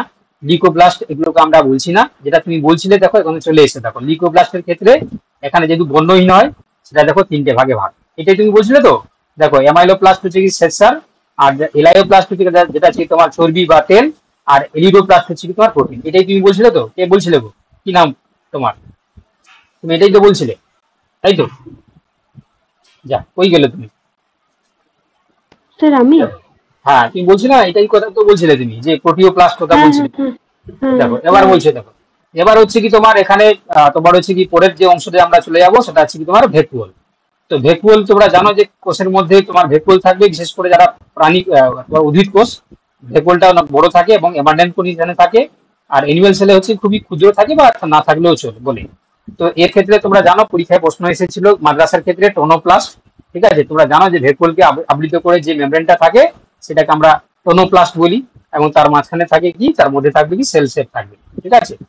আচ্ছা, এবার হচ্ছে কি তোমার যেটা বলছিলাম তোমাদেরকে, উদ্ভিদ কোষের ক্ষেত্রে ভেকুয়ালটা বড় হয় এবং সেন্টারে স্যার থাকে। বলছি কি প্রোটিনোপ্লাস্ট আর অ্যালিরিওপ্লাস্ট হচ্ছে দুটো হচ্ছে একই? হ্যাঁ হ্যাঁ কি। এবার দেখো প্রাণী কোষের ক্ষেত্রে হচ্ছে কি হবে, ছোট হবে এবং একেবারে অনুপস্থিত থাকতেও পারে, তোমাদের একটু আগেই বলছিলাম, তাই না? তো এখানে হচ্ছে কি এই প্রাণী কোষ এবং উদ্ভিদ কোষের মধ্যে ভেকুয়ালের মধ্যে ডিফারেন্স। এবারে দেখতে পাচ্ছ যে ভেকুয়ালের প্রকারভেদ, তোমরা দেখতে পাচ্ছ স্টোরেজ ভেকুয়াল থাকে, এক্সক্রেটরি ভেকুয়াল থাকবে, কন্ট্রাক্টাইল ভেকুয়াল থাকবে যেটা প্যারামিসিয়ামের ক্ষেত্রে থাকবে, ঠিক আছে? বা তোমার হচ্ছে কি ডাইজেস্টিভ ভেকুয়াল থাকবে, অণুজীবের ক্ষেত্রে থাকে, ডিফারেন্ট ভেকুয়াল থাকবে। এবার ভেকুয়াল কিন্তু অনেকটা গুরুত্বপূর্ণ কাজ করে, কি করে বলে দেখি। এরা কোষকে দেখো দৃঢ় রাখে, অর্থাৎ কালচার প্রেসারটাকে নিয়ন্ত্রণ করে, জল খাদ্য রঞ্জক পর্যাপ্ত ধরে রাখে, কোষের আকারে হচ্ছে বড় বা প্রসারিত রাখে, অ্যান্থোসায়ানিন ধারণ করে, ঠিক আছে? টার্গেট প্রেসারটা কি?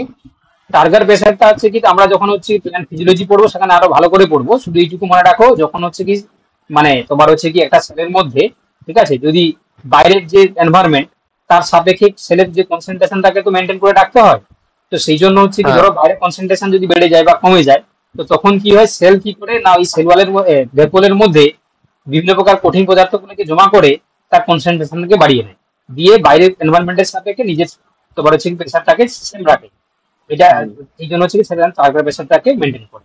এবারে যখন আমরা কন্ডিশন তৈরি করে, ইয়েস যাতে করে সে লাইসিস না হয়ে যায় বা এন্ডোসিস না ঘটে যায়। চলো আচ্ছা, এবার প্রাণী কোষের ভেকুয়ালের ভূমিকা বলছে, দেখো এখানে কন্ট্রাক্টাইল ভেকুয়াল যেটা মানে তোমার কথাটাকে প্রোটিস্টার ক্ষেত্রে থাকে, যেটা জলসমূহ নিয়ন্ত্রণে সাহায্য করে, ঠিক আছে? আচ্ছা, টোনোপ্লাস্ট বলছে কি, যে টোনোপ্লাস্ট হচ্ছে কি তোমরা জানো যে এরা হচ্ছে কি তোমার ভেকুয়ালের ভেতর এবং কোষীয় দ্রবের মধ্যে পরিবহন নিয়ন্ত্রণ করে, অসমো রেগুলেশন এবং আয়রন ব্যালেন্স বজায় রাখতে সাহায্য করে। আচ্ছা, এবার ভেকুয়ালের গুরুত্ব তোমরা অলরেডি দেখলে, এবারে আমরা পরবর্তী চলে আসি সেন্ট্রিওলে। সেন্ট্রিওলটা শুধুমাত্র প্রাণী কোষে থাকবে, ঠিক আছে, এবং এটা বেসিক্যালি কোষ বিভাজনে সাহায্য করে। তার পাশাপাশি তোমরা জানো যে এটা তোমার হচ্ছে কি একজোড়া সেন্ট্রিওল থাকে, ঠিক আছে, এটা মাদার এবং ডটার সেন্ট্রিওল নামে পরিচিত। এদের যদি আমরা গঠনটাকে একটা জিপসের মাধ্যমে দেখি তাহলে তোমরা দেখতে পাবে যেটা সিলিন্ড্রিক্যাল স্ট্রাকচার, সংখ্যা হচ্ছে দু জোড়া থাকবে, মানে এক জোড়া মানে দুটি থাকবে। এরা হচ্ছে 0.15 মাইক্রোমিটার হয়, এবং এটা নোটি ট্রিপলেট থাকে, যেটাকে মাইক্রোটিবিউল আমরা বলি। ঠিক আছে, নোটি ট্রিপলেট থাকবে। তো এই নোটি ট্রিপলেট মাইক্রোটিবিউল নিয়ে একটা আছে তোমার সেন্ট্রিওলটা গঠন করে।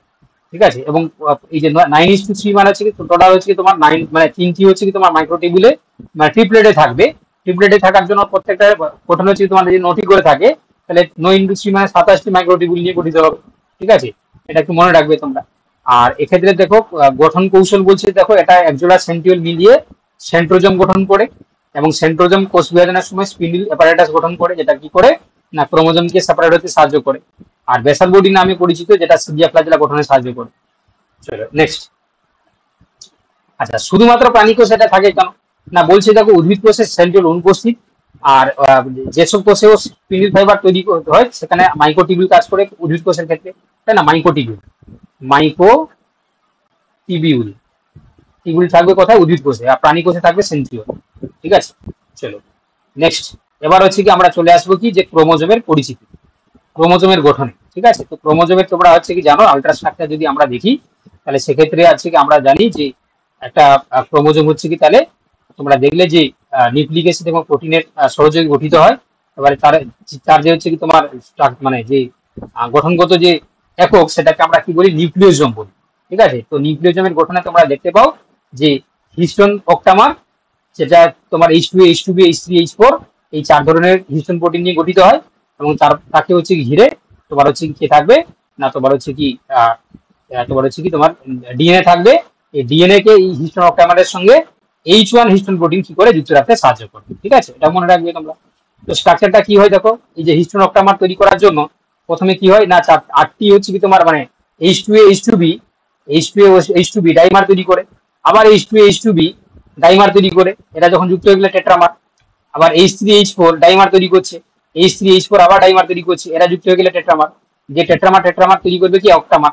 অক্টামার হয়ে যাওয়ার পরে দেখতে পাচ্ছ এখানে নিউক্লিয়াস কি করছে, তাকে পেঁচিয়ে থাকছে, যে লিঙ্কার ডিএনএ। ঠিক আছে, কি করছে, দুটো নিউক্লিওজোমের মাঝখানে থাকছে। আর এখানে H1 প্রোটিন কি করছে, এই অক্টামারের সঙ্গে মানে হিস্টোন অক্টামারের সঙ্গে ডিএনএ গুলোকে অ্যাটাচমেন্টে সাহায্য করে। এবারে দেখতে পাচ্ছ এখানে আমরা যদি নিউক্লিওজোমের যদি আমরা স্ট্রাকচারটা দেখি, তাহলে একটা নিউক্লিওজোমে প্রায় 146টা নিউক্লিওটাইড থাকবে। ঠিক আছে, এবং এখানে দেখতে পাচ্ছ একটা হিস্টোন 8টা হিস্টোন যে অক্টামার মানে 8টা, সেখানে 146টা কি থাকবে, 146টা নিউক্লিওটাইড নিয়ে ডিএনএটা গঠিত হবে। নিউক্লিওটাইড মনে রাখবে, দিয়েছি তোমার নিউক্লিওটাইড নিয়ে তোমার ডিএনএটা গঠিত হবে। চলো, এবারে তোমরা জানো যে এখানে আমরা পরপর হচ্ছে স্ট্রাকচার গুলো দেখতে হবে। প্রথমে হচ্ছে কি এই যে যখন হচ্ছে কি এই তোমার হচ্ছে নিউক্লিওজোমের স্ট্রাকচার কত হয়, অ্যাপ্রক্স 10 ন্যানোমিটার। আমার কথা শুনতে পাচ্ছ তো? শোনা যাচ্ছে তো? সবাই শুনছো তো? ঠিক আছে। দেখো তাহলে এবার দেখো তাহলে প্রথমে কি হয়, তাহলে নিউক্লিওজোম যখন গঠন করলো তখন হচ্ছে 146। ঠিক আছে, দেখো আমি তোমাদেরকে বলে রাখি, তোমরা হয়তো আমার পর অনেক হয়তো রাগ করছো, আমি জানি, কারণ আমি হয়তো খুব সংক্ষেপে বলছি। কেন বলছি বলে দেখি, কারণ আমাদেরকে না মানে খুব তাড়াতাড়ি করে সিলেবাসটা শেষ করতে হবে। আমি এই জন্য মেজর কথাগুলো বলছি, কারণ আমি যদি পড়াই না, নিউক্লিওজোমের পর একটা ক্লাস করে শেষ করবো, 1 ঘন্টা নিউক্লিওজোম পড়াতে পারি। ঠিক আছে, তো ওতে আমি চাইলে হচ্ছে কি বাকি সিলেবাস কমপ্লিট করতে পারবো না। তো এই জন্য মেজর জিনিসগুলো আমি বলছি। কি বললাম বুঝতে পারলে? কারণ এই জন্য তোমাদেরকে একদিন আগে দিয়ে দিচ্ছি কেন নোটটাকে, তোমরা একদিন আগে পড়ে নিও। কি বলছি বুঝতে পারলে? আমি বুঝতে পারছি, কারণ আমিও যেহেতু একটা কলেজে পড়াই, তো ওতে বলছি কি আমি বুঝতে পারছি যে কতটা হচ্ছে কি স্পিডে আমি বলছি, আমি নিজেই আন্দাজ করতে পারছি। এবারে যদি তোমার নিজের যদি কোনো জিনিস না পড়া থাকে, তাহলে তুমি কিন্তু ধরতে পারবে না বাবা। তো এই জন্য তোমাদেরকে বলছি, শোনো, আমি বুঝতে পারছি অনেকে যারা নতুন আছো, যারা দীর্ঘদিন পড়াশোনার সঙ্গে বিচ্যুত হয়ে গেছো, তোমরা হয়তো হচ্ছে কি তোমার মানে কি বলবো, তোমরা হয়তো পড়াশোনা এই জিনিসটাকে হয়তো ক্যাপচার করতে পারছো না। তো এই জন্য আমি দাঁড়াও, তো সেক্ষেত্রে তোমরা যেহেতু হচ্ছে কি একদিন আগে যেহেতু নোট পেয়ে যাচ্ছ, তোমরা এটাকে পড়ে রাখবে, বুঝলে? আমার কথাগুলো দেখবে ক্যাপচার মানে ক্যাচ করতে পারবে। কি বলা বুঝতে পেরেছো তো? তো ওতে বলছি কি এটা মাথায় রাখবে, একদিন আগে দিচ্ছি নোটটাকে, তোমরা পড়ে রাখবে। ওকে, চলো দেখো নেক্সট। তাহলে কি বললাম, 146 তোমার হচ্ছে বেস মানে নিউক্লিওটাইডটা নিয়ে গঠিত হবে। তার সাইজটা মানে তার লেন্থ মানে বেস ব্রেডটা কত হচ্ছে 10 ন্যানোমিটার। তারপরে দেখতে পাচ্ছ যে 30 ন্যানোমিটার যখন গঠন করছে তখন সলিনয়েড স্ট্রাকচার তৈরি করছে। কি তৈরি করছে? Solenoid structure. তারপরে দেখো যখন হচ্ছে সলিনয়েড থেকে আবার লুপ ডোমেইন তৈরি করার পরে যখন আমরা পরবর্তীকালে দেখো তোমার হচ্ছে কি এরা আবার কনডেন্সড হয়ে গিয়ে যখন হচ্ছে এরা মানে একটা সলিনয়েডের সঙ্গে আরেকটা সলিনয়েড যুক্ত হচ্ছে, তখন কি তৈরি করবে না তখন দেখো আমি ছবিটা দেখিয়ে দিচ্ছি আমাদের এখানে। এই দেখো প্রথমে তাহলে কি হলো না, এখানে এই যে নিউক্লিওজোমের ক্ষেত্রে তোমরা স্ট্রাকচারটা দেখতে পাচ্ছ, এখানে এইটা যে ডিএনএ, ডিএনএ গুলো যুক্ত হয়ে এখানে নিউক্লিওজোম তৈরি করছে। নিউক্লিওজোমের ক্ষেত্রে তারপরে দেখতে পাচ্ছ তোমরা এখানে আচ্ছা প্রিভিয়াস নোটের সঙ্গে তোমাদের কিন্তু মিলবে না কিছু কিছু জিনিস, ঠিক আছে, আমি এড করেছি, ঠিক আছে। তোমরা হয়তো হচ্ছে যে হ্যাঁ তোমার নেই কিছু কিছু জিনিস, ঠিক আছে, কারণ আমি মডিফাই করেছি। কারণ এই কারণে করেছি, আমি আমি অনেক মডিফাই করবো, বারবার মডিফাই করবো। কেন করবো? কারণ এই দেখতে পাচ্ছ এরকম পাচার করছে বলে, পাচার করছে, নোটস পাচার করছে, আমি যেন কমপ্লিট করবো না, ঠিক আছে। আগে স্যার আগে প্রিন্ট করা যাচ্ছে না। না আমার ক্লাস হয়ে গেলে তারপর করবো, ঠিক আছে। দেখো তাহলে এখানে দেখতে পাচ্ছ যে প্রথমে হচ্ছে কি তাহলে এখানে হচ্ছে কি তাহলে প্রথমে 10, তারপর যে 30 ন্যানোমিটার, ঠিক আছে, এটা লুপ তৈরি করছে। তারপরে দেখতে পাচ্ছ এরা যখন হচ্ছে কি তোমার আবার হচ্ছে কি তার কনডেন্সড হচ্ছে, বা আবার যখন নিজের মধ্যে দেখো আবার যখন মানে ক্রোমাটিন ফাইবার যখন তৈরি করছে, আলটিমেট তখন হয়ে যাচ্ছে কত না 30 ন্যানোমিটার। নেক্সট দেখতে পাচ্ছ যখন হচ্ছে কি তোমার এই যে যখন হচ্ছে কি তোমার ফাইবার লাইক স্ট্রাকচার তৈরি করছে, তখন হয়ে যাচ্ছে কত 300 ন্যানোমিটার। তারপর হচ্ছে তোমরা জানো যে এই যে এখানে লিখেছিলাম, এই যে শকটাতে লিখেছিলাম, তারপর হচ্ছে কত আসবে 700। তারপর হচ্ছে কি তোমার এই যে 700 ন্যানোমিটার হচ্ছে যখন মেটাফেজ ক্রোমোজোম দেখতে পাও দেখা যাবে, ঠিক আছে। তাহলে নিউক্লিওজোমের ক্ষেত্রে 10 থেকে 11 ন্যানোমিটার, তারপরে সলিনয়েড মডেলের ক্ষেত্রে দেখতে পাবে 30 ন্যানোমিটার, ফাইবার লুপ যখন তৈরি করছে তখন 300 ন্যানোমিটার, আর মেটাফেজ ক্রোমোজোম যখন হয়ে যাবে 700 ন্যানোমিটার গঠন তৈরি করবে, ঠিক আছে। তো কিছু কিছু জিনিস আমি এড করেছি, সেই জিনিসগুলো হচ্ছে কি আগের নোটটাতে ছিল না, তো সেই জিনিসটা মাথায় রাখবে। চলো এবারে কে কতটা জিনিস বুঝতে পারলে। মডিফাইড নোটটা এটা যেটা পড়াছি এটা মডিফাইড নোট। হ্যাঁ, এটা কখন পাবো আমরা? আফটার ক্লাস সঙ্গে সঙ্গে পেয়ে যাবে। আচ্ছা আচ্ছা, দুটো জিনিস পাবে, এই যে দাগ দিয়ে পড়াচ্ছি এটাও পাবে, আর এমনি যেটা দাগ থাকবে না সেটাও পাবে, ঠিক আছে, আমি দিয়ে দেবো বাবা। আর ট্রাফিক পুলিশ তো গলগি কমপ্লেক্স কি বলে নাকি? হ্যাঁ হ্যাঁ দেখো এবার বলছে, দেখো তাহলে সবাই চেষ্টা করে বলার। এখানে বলছে যে প্রোক্যারিওটিক কোষে কোনটি অনুপস্থিত? নিউক্লিওলাস।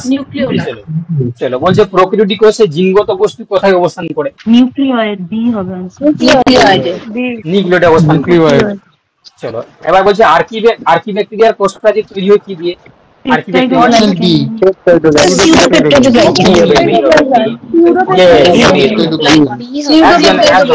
আস্তে আস্তে বাবা, সিউডো হচ্ছে পেপটাইডোগ্লাইকেন।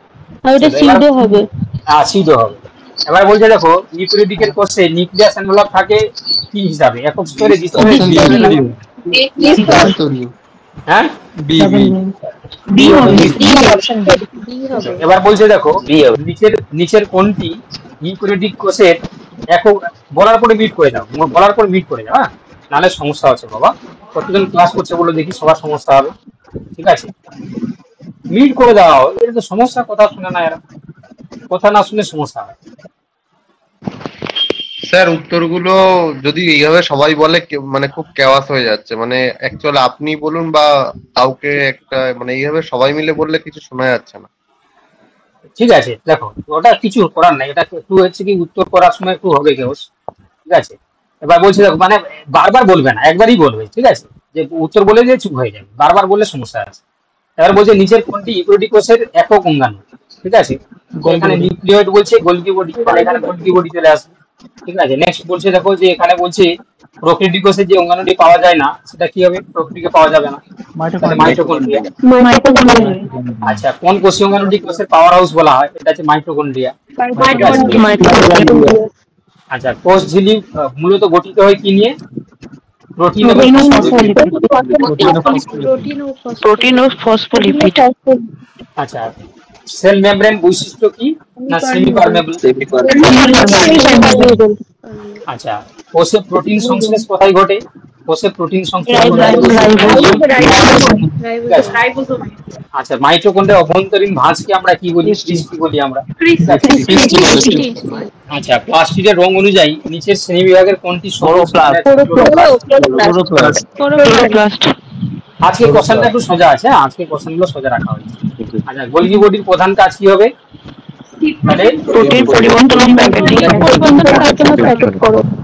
আচ্ছা কোষ বিভাজনের সময় কোন অঙ্গাণু গুরুত্বপূর্ণ ভূমিকা পালন করে? সেন্ট্রিওল। লাইসোজোমকে আমরা প্রোটিনের কোষে আচ্ছা, সেন্ট্রিওল অনুপস্থিত থাকবে কোথায়? সেন্ট্রিওল উদ্ভিদ কোষে। চলো এবার বলছে দেখো যে তোমার হচ্ছে কি নিউক্লিয়াসে উপস্থিত থাকবে কি?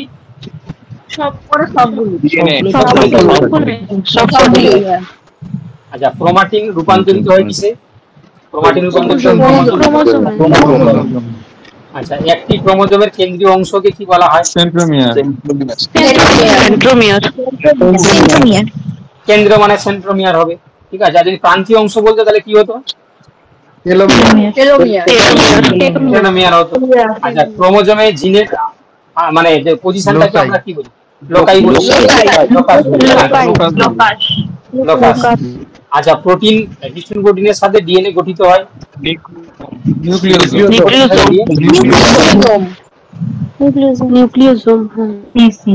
শর্করা, phosphate, nitrogen base.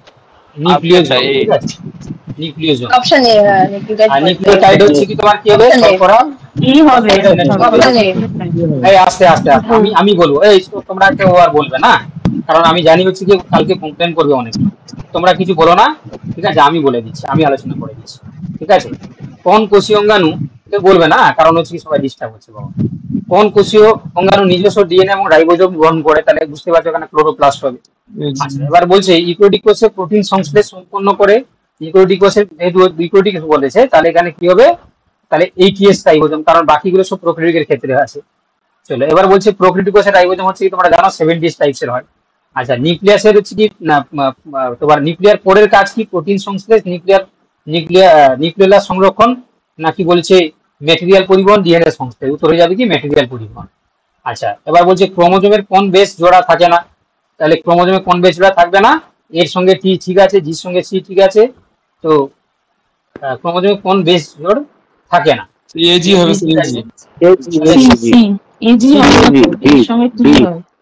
C option হবে, এজি হবে না, ঠিক আছে, এজি হবে না, এজি থাকে না। কারণ তোমরা জানো যে এগুলো থাকতে পারে। চলো এবার বলছে দেখো কোষঝিল্লির ফ্লুইড মোজাইক মডেল প্রস্তাব করেন সিঙ্গার এবং নিকলসন। চলো ফসফোলিপিড স্তর কোথায় দেখা যায়? ফসফোলিপিড আছে কোষঝিল্লিতে দেখা যাবে। আচ্ছা, নিচের কোনটি হচ্ছে প্লাস্টিড নয়? তোমরা দেখতে পাচ্ছ এটা সেন্ট্রিওল হচ্ছে প্লাস্টিড মধ্যে পড়ছে না, ঠিক আছে। মানে জাস্ট হচ্ছে প্র্যাকটিস করার জন্য কোশ্চেন দিয়েছি, ঠিক আছে। এর থেকে হচ্ছে স্ট্যান্ডার্ড কোশ্চেন হবে, ঠিক আছে। তো আপাতত হচ্ছে কি আমরা ক্লাসটা হচ্ছে কি এখানেই শেষ করব, ঠিক আছে, কারণ অনেকটা রাত হয়ে গেছে, বুঝতে পারলে? থার্ড বা ফোর্থ পেজে একটু জানো যে একটা জিনিস ওখানে প্রোটিন, লিপিড, কার্বোহাইড্রেট একটু ড্যাশ ড্যাশ করে দেখিয়েছিলাম, ওই জায়গাটা বুঝতে পারে। মানে কম্পোনেন্টটা কি বেশি থাকবে আর কি? প্লাজমা মেমব্রেনে সবচেয়ে বেশি থাকবে কি? প্রোটিন, তারপরে থাকবে হচ্ছে কার্বোহাইড্রেট, তারপর থাকবে হচ্ছে কি তোমার তারপরে থাকবে লিপিড, তারপর থাকবে সবচেয়ে বেশি থাকবে হচ্ছে কি তোমার প্রোটিন, তারপর লিপিড, তারপর কার্বোহাইড্রেট, ঠিক আছে। হ্যাঁ, ওই জায়গাটা, হ্যাঁ। আচ্ছা, তাহলে আমরা এইভাবেই ক্লাস করব, বুঝতে পারলে? তাহলে আজকে বুঝতে পেরে গেলে যে কিভাবে ক্লাস হবে, ঠিক আছে।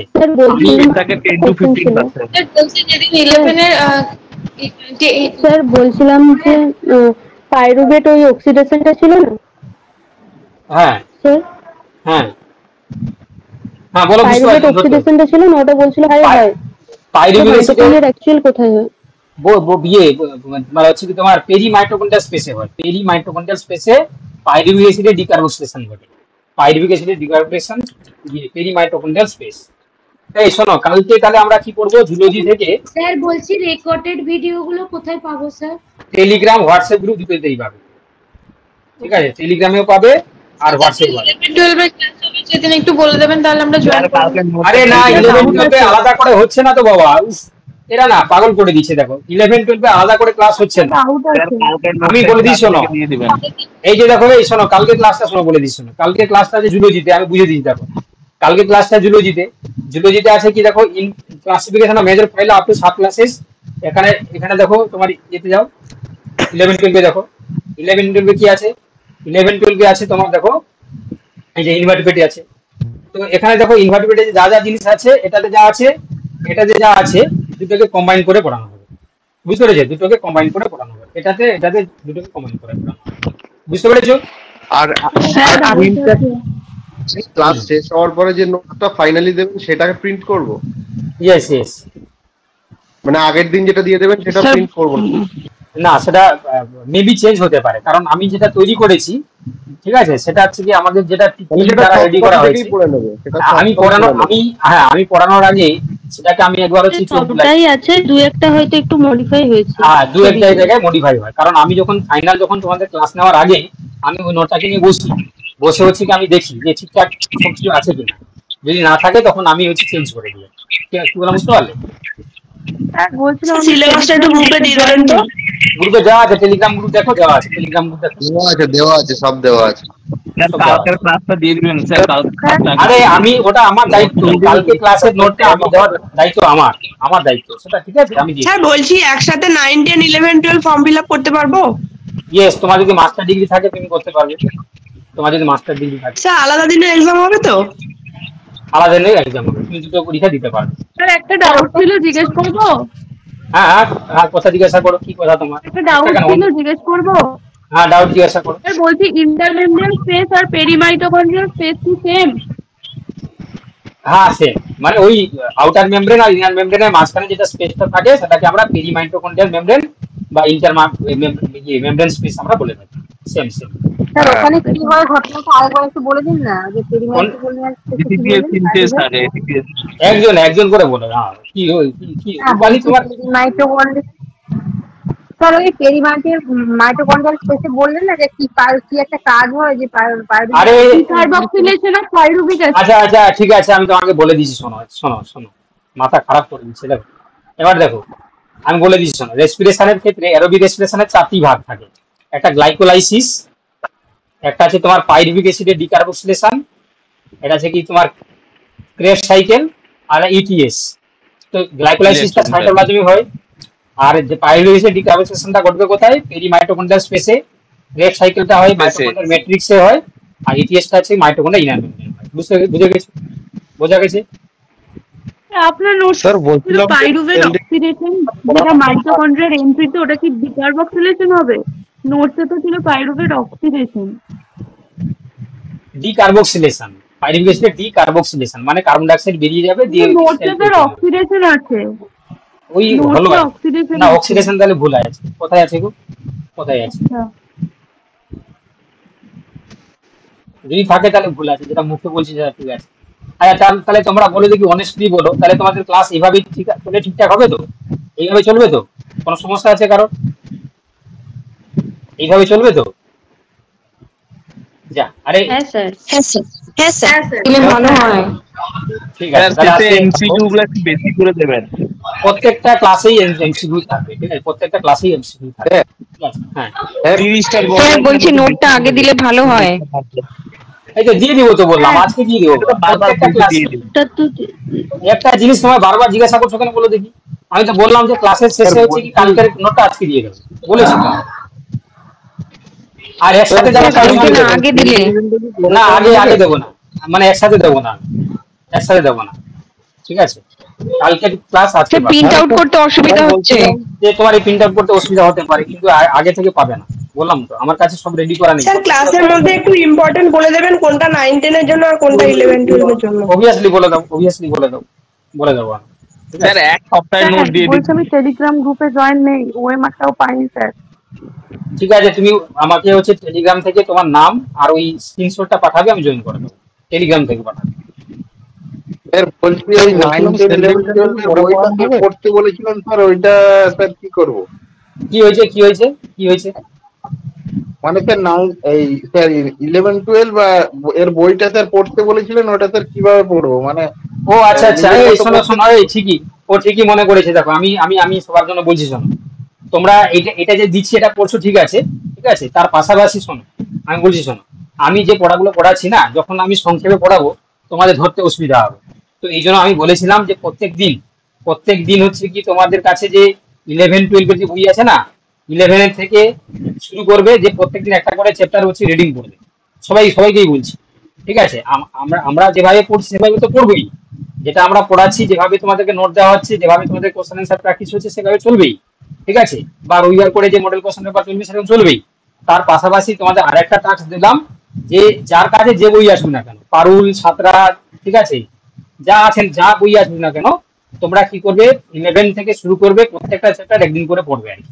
বুঝতে পারো না? ওটা কিন্তু করবে আর কি নিজেরাই। হ্যাঁ স্যার। বুঝতে পারলে? হ্যাঁ, সবাই হ্যাঁ কি স্যার বলছে? ওটা বুঝতে পেরেছি, নোটটা আগে থেকে দিয়ে দিলে আগে ভালো হয়, নোটটা দেখে দেখে বই দেখে দেখে পড়া যাবে। নোটটা তো বললাম আমি, নোটটা আমার কাছে হচ্ছে কি আমি মানে লাস্ট ক্লাস পর্যন্ত আমি আপডেট করি, ঠিক আছে? তো অতএব হচ্ছে কি আমার একটু টাইম লাগে, ঠিক আছে? নাহলে হচ্ছে কি আমি যা তা নোট দিতে তো হবে না, একটা স্ট্যান্ডার্ড নোট দিতে হবে তো তোমাদের নাকি? তো অতএব হচ্ছে কি তোমরা আমি জানি স্যার তোমরা মোবাইল পড়বে। স্যার আপডেটটা পরে নয় প্রিন্ট আউট করে নেব, কিন্তু ওটাতে সুবিধা হচ্ছে স্যার। একসাথে দিতে পারবো না, আমি তৈরি করতে পারছি না, আমার অনেক কাজ থাকে। আমার শুধু এই যে তোমাকে ক্লাস নিতে তা নয়, আমাকে অনেক কিছু কাজ করতে হয়, আমি অনেক কাজের সঙ্গে যুক্ত আছি, ঠিক আছে? স্যার বলছি স্পেশাল কোনো বই কিনতে হবে? স্পেশাল তোমাকে বই কিনতে হবে না, আমি পুরো সিলেবাসে নোট দেবো, তুমি হচ্ছে 11-12 বইটা পড়ো আর এই নোটগুলো পড়ো, ঠিক আছে? ওকে ঠিক আছে দেখ পড়ে যাওয়া। স্যার বলছিলাম পরে রাতে। হ্যালো স্যার শুনতে পাচ্ছেন? হ্যাঁ বলো হ্যালো যে এক্সামটা হবে হ্যাঁ সেটা কি বলছিলাম যে স্যার শুনতে পাচ্ছি, বলো। স্যার হ্যাঁ হ্যাঁ বলছি সানডেতে যে এক্সামটা হবে আজকের সেল ডিভিশন ছিল স্যার, সেটা কি পরে করানো হবে? সেটা জুলজিতে আছে বলে আমি সেটা কম্বাইনলি করে দেবো বলে ওটাকে করানো হলো না। আমি যে বানিয়েছি সেইভাবে ডিজাইন করে বানিয়েছি আর কি, ঠিক আছে? আচ্ছা সানডে যে মক টেস্ট কথা বলছো, সানডে যে মক টেস্টটা হবে, সানডে যে মক টেস্টটা হবে সেটা ফুল সিলেবাসে 60 কোশ্চেন থাকবে, ঠিক আছে? সানডের মক টেস্টটা বুঝতে পেরেছো তো? সানডে মক টেস্টটা পুরো সিলেবাসে 7টা কোশ্চেন হচ্ছে ডিসকাস হবে, ইম্পর্টেন্ট আর কি। বলছি এমসিকিউ এর জন্য কোনো বই কিনতে হবে? এমসিকিউর জন্য যদি তুমি কিনতে পারো ভালো, ঠিক আছে? নাহলে তুমি এগুলোই পড়ো না, এগুলো পড়ে তুমি আগে শেষ করো। এখন নামটা বলে দিন না, এমসিকিউ এর জন্য কি বই কিনবো? আরে বর্তমানে হচ্ছে কি যা যা বই বেরিয়েছে মার্কেটে সেগুলো কিনে নাও না, ঠিক আছে? সাঁতরা বেরিয়েছে, পারুল বেরিয়েছে, তাই না? আর আমার কথা হচ্ছে শোনো, আমার কথা হচ্ছে কি আমি যেটা বললাম না সেগুলো যদি তুমি করো কিছু লাগবে না, তুমি কি একসঙ্গে সব পড়তে পারবে? আমি যে নোটটা দিচ্ছি এটা পড়ো, আর 11-12 বইটা আছে প্রতিদিন একটা করে চ্যাপ্টার পড়ো, ঠিক আছে? তো এখানে তো অনেক জিনিস দেওয়া হচ্ছে, আর প্রতিদিন তো ক্লাস থাকছে, তুমি প্রতিদিন তো একটা করে চ্যাপ্টার তুমি পড়ো না, তুমি আদার্স বই কখন পড়তে সময় পাবে? এখানে যে নোটটা দেওয়া আছে তো অনেক নোট দেওয়া আছে। 11-12 এর বইয়ের স্যার কতক্ষণ টাইম দেবো স্যার দিনে? 11-12 পার ডে একটা করে চ্যাপ্টার তুমি কমপ্লিট করো, তাতে দেখবে যে থিওরি আছে যে কোশ্চেন গুলো আছে এগুলোই প্র্যাকটিস করো না তুমি পার ডে। 2 ঘন্টা করে টাইম দেবো নাকি? আবার যতটা তোমার সময় শেষ হয়ে যায়, তোমার একটা চ্যাপ্টার তোমার 1 ঘন্টা শেষ হয়ে গেলে 1 ঘন্টা শেষ হয়ে যাবে, 2 ঘন্টা হলে 2 ঘন্টা হয়ে যাবে, 3 ঘন্টা লাগলে 3 ঘন্টা যতক্ষণ লাগবে সেটা নিজের উপর ডিপেন্ড করবে না। তাহলে এটা কোনো কোশ্চেন হলো যে কতক্ষণ সময় দেবো? আরে তুমি যতক্ষণ না শেষ করতে পারবে, বুঝতে পেরেছো তো? চলো আজকে আর ভালো লাগছে না, বুঝলে তো? তোমরা স্যার বলছিলাম যে এই রেকর্ডিং ভিডিওটা অ্যাপে থাকবে না? অ্যাপে থাকবে না, তোমার হচ্ছে কি হোয়াটসঅ্যাপ গ্রুপেও থাকবে, টেলিগ্রামেও থাকবে, বুঝতে পেরেছো? আচ্ছা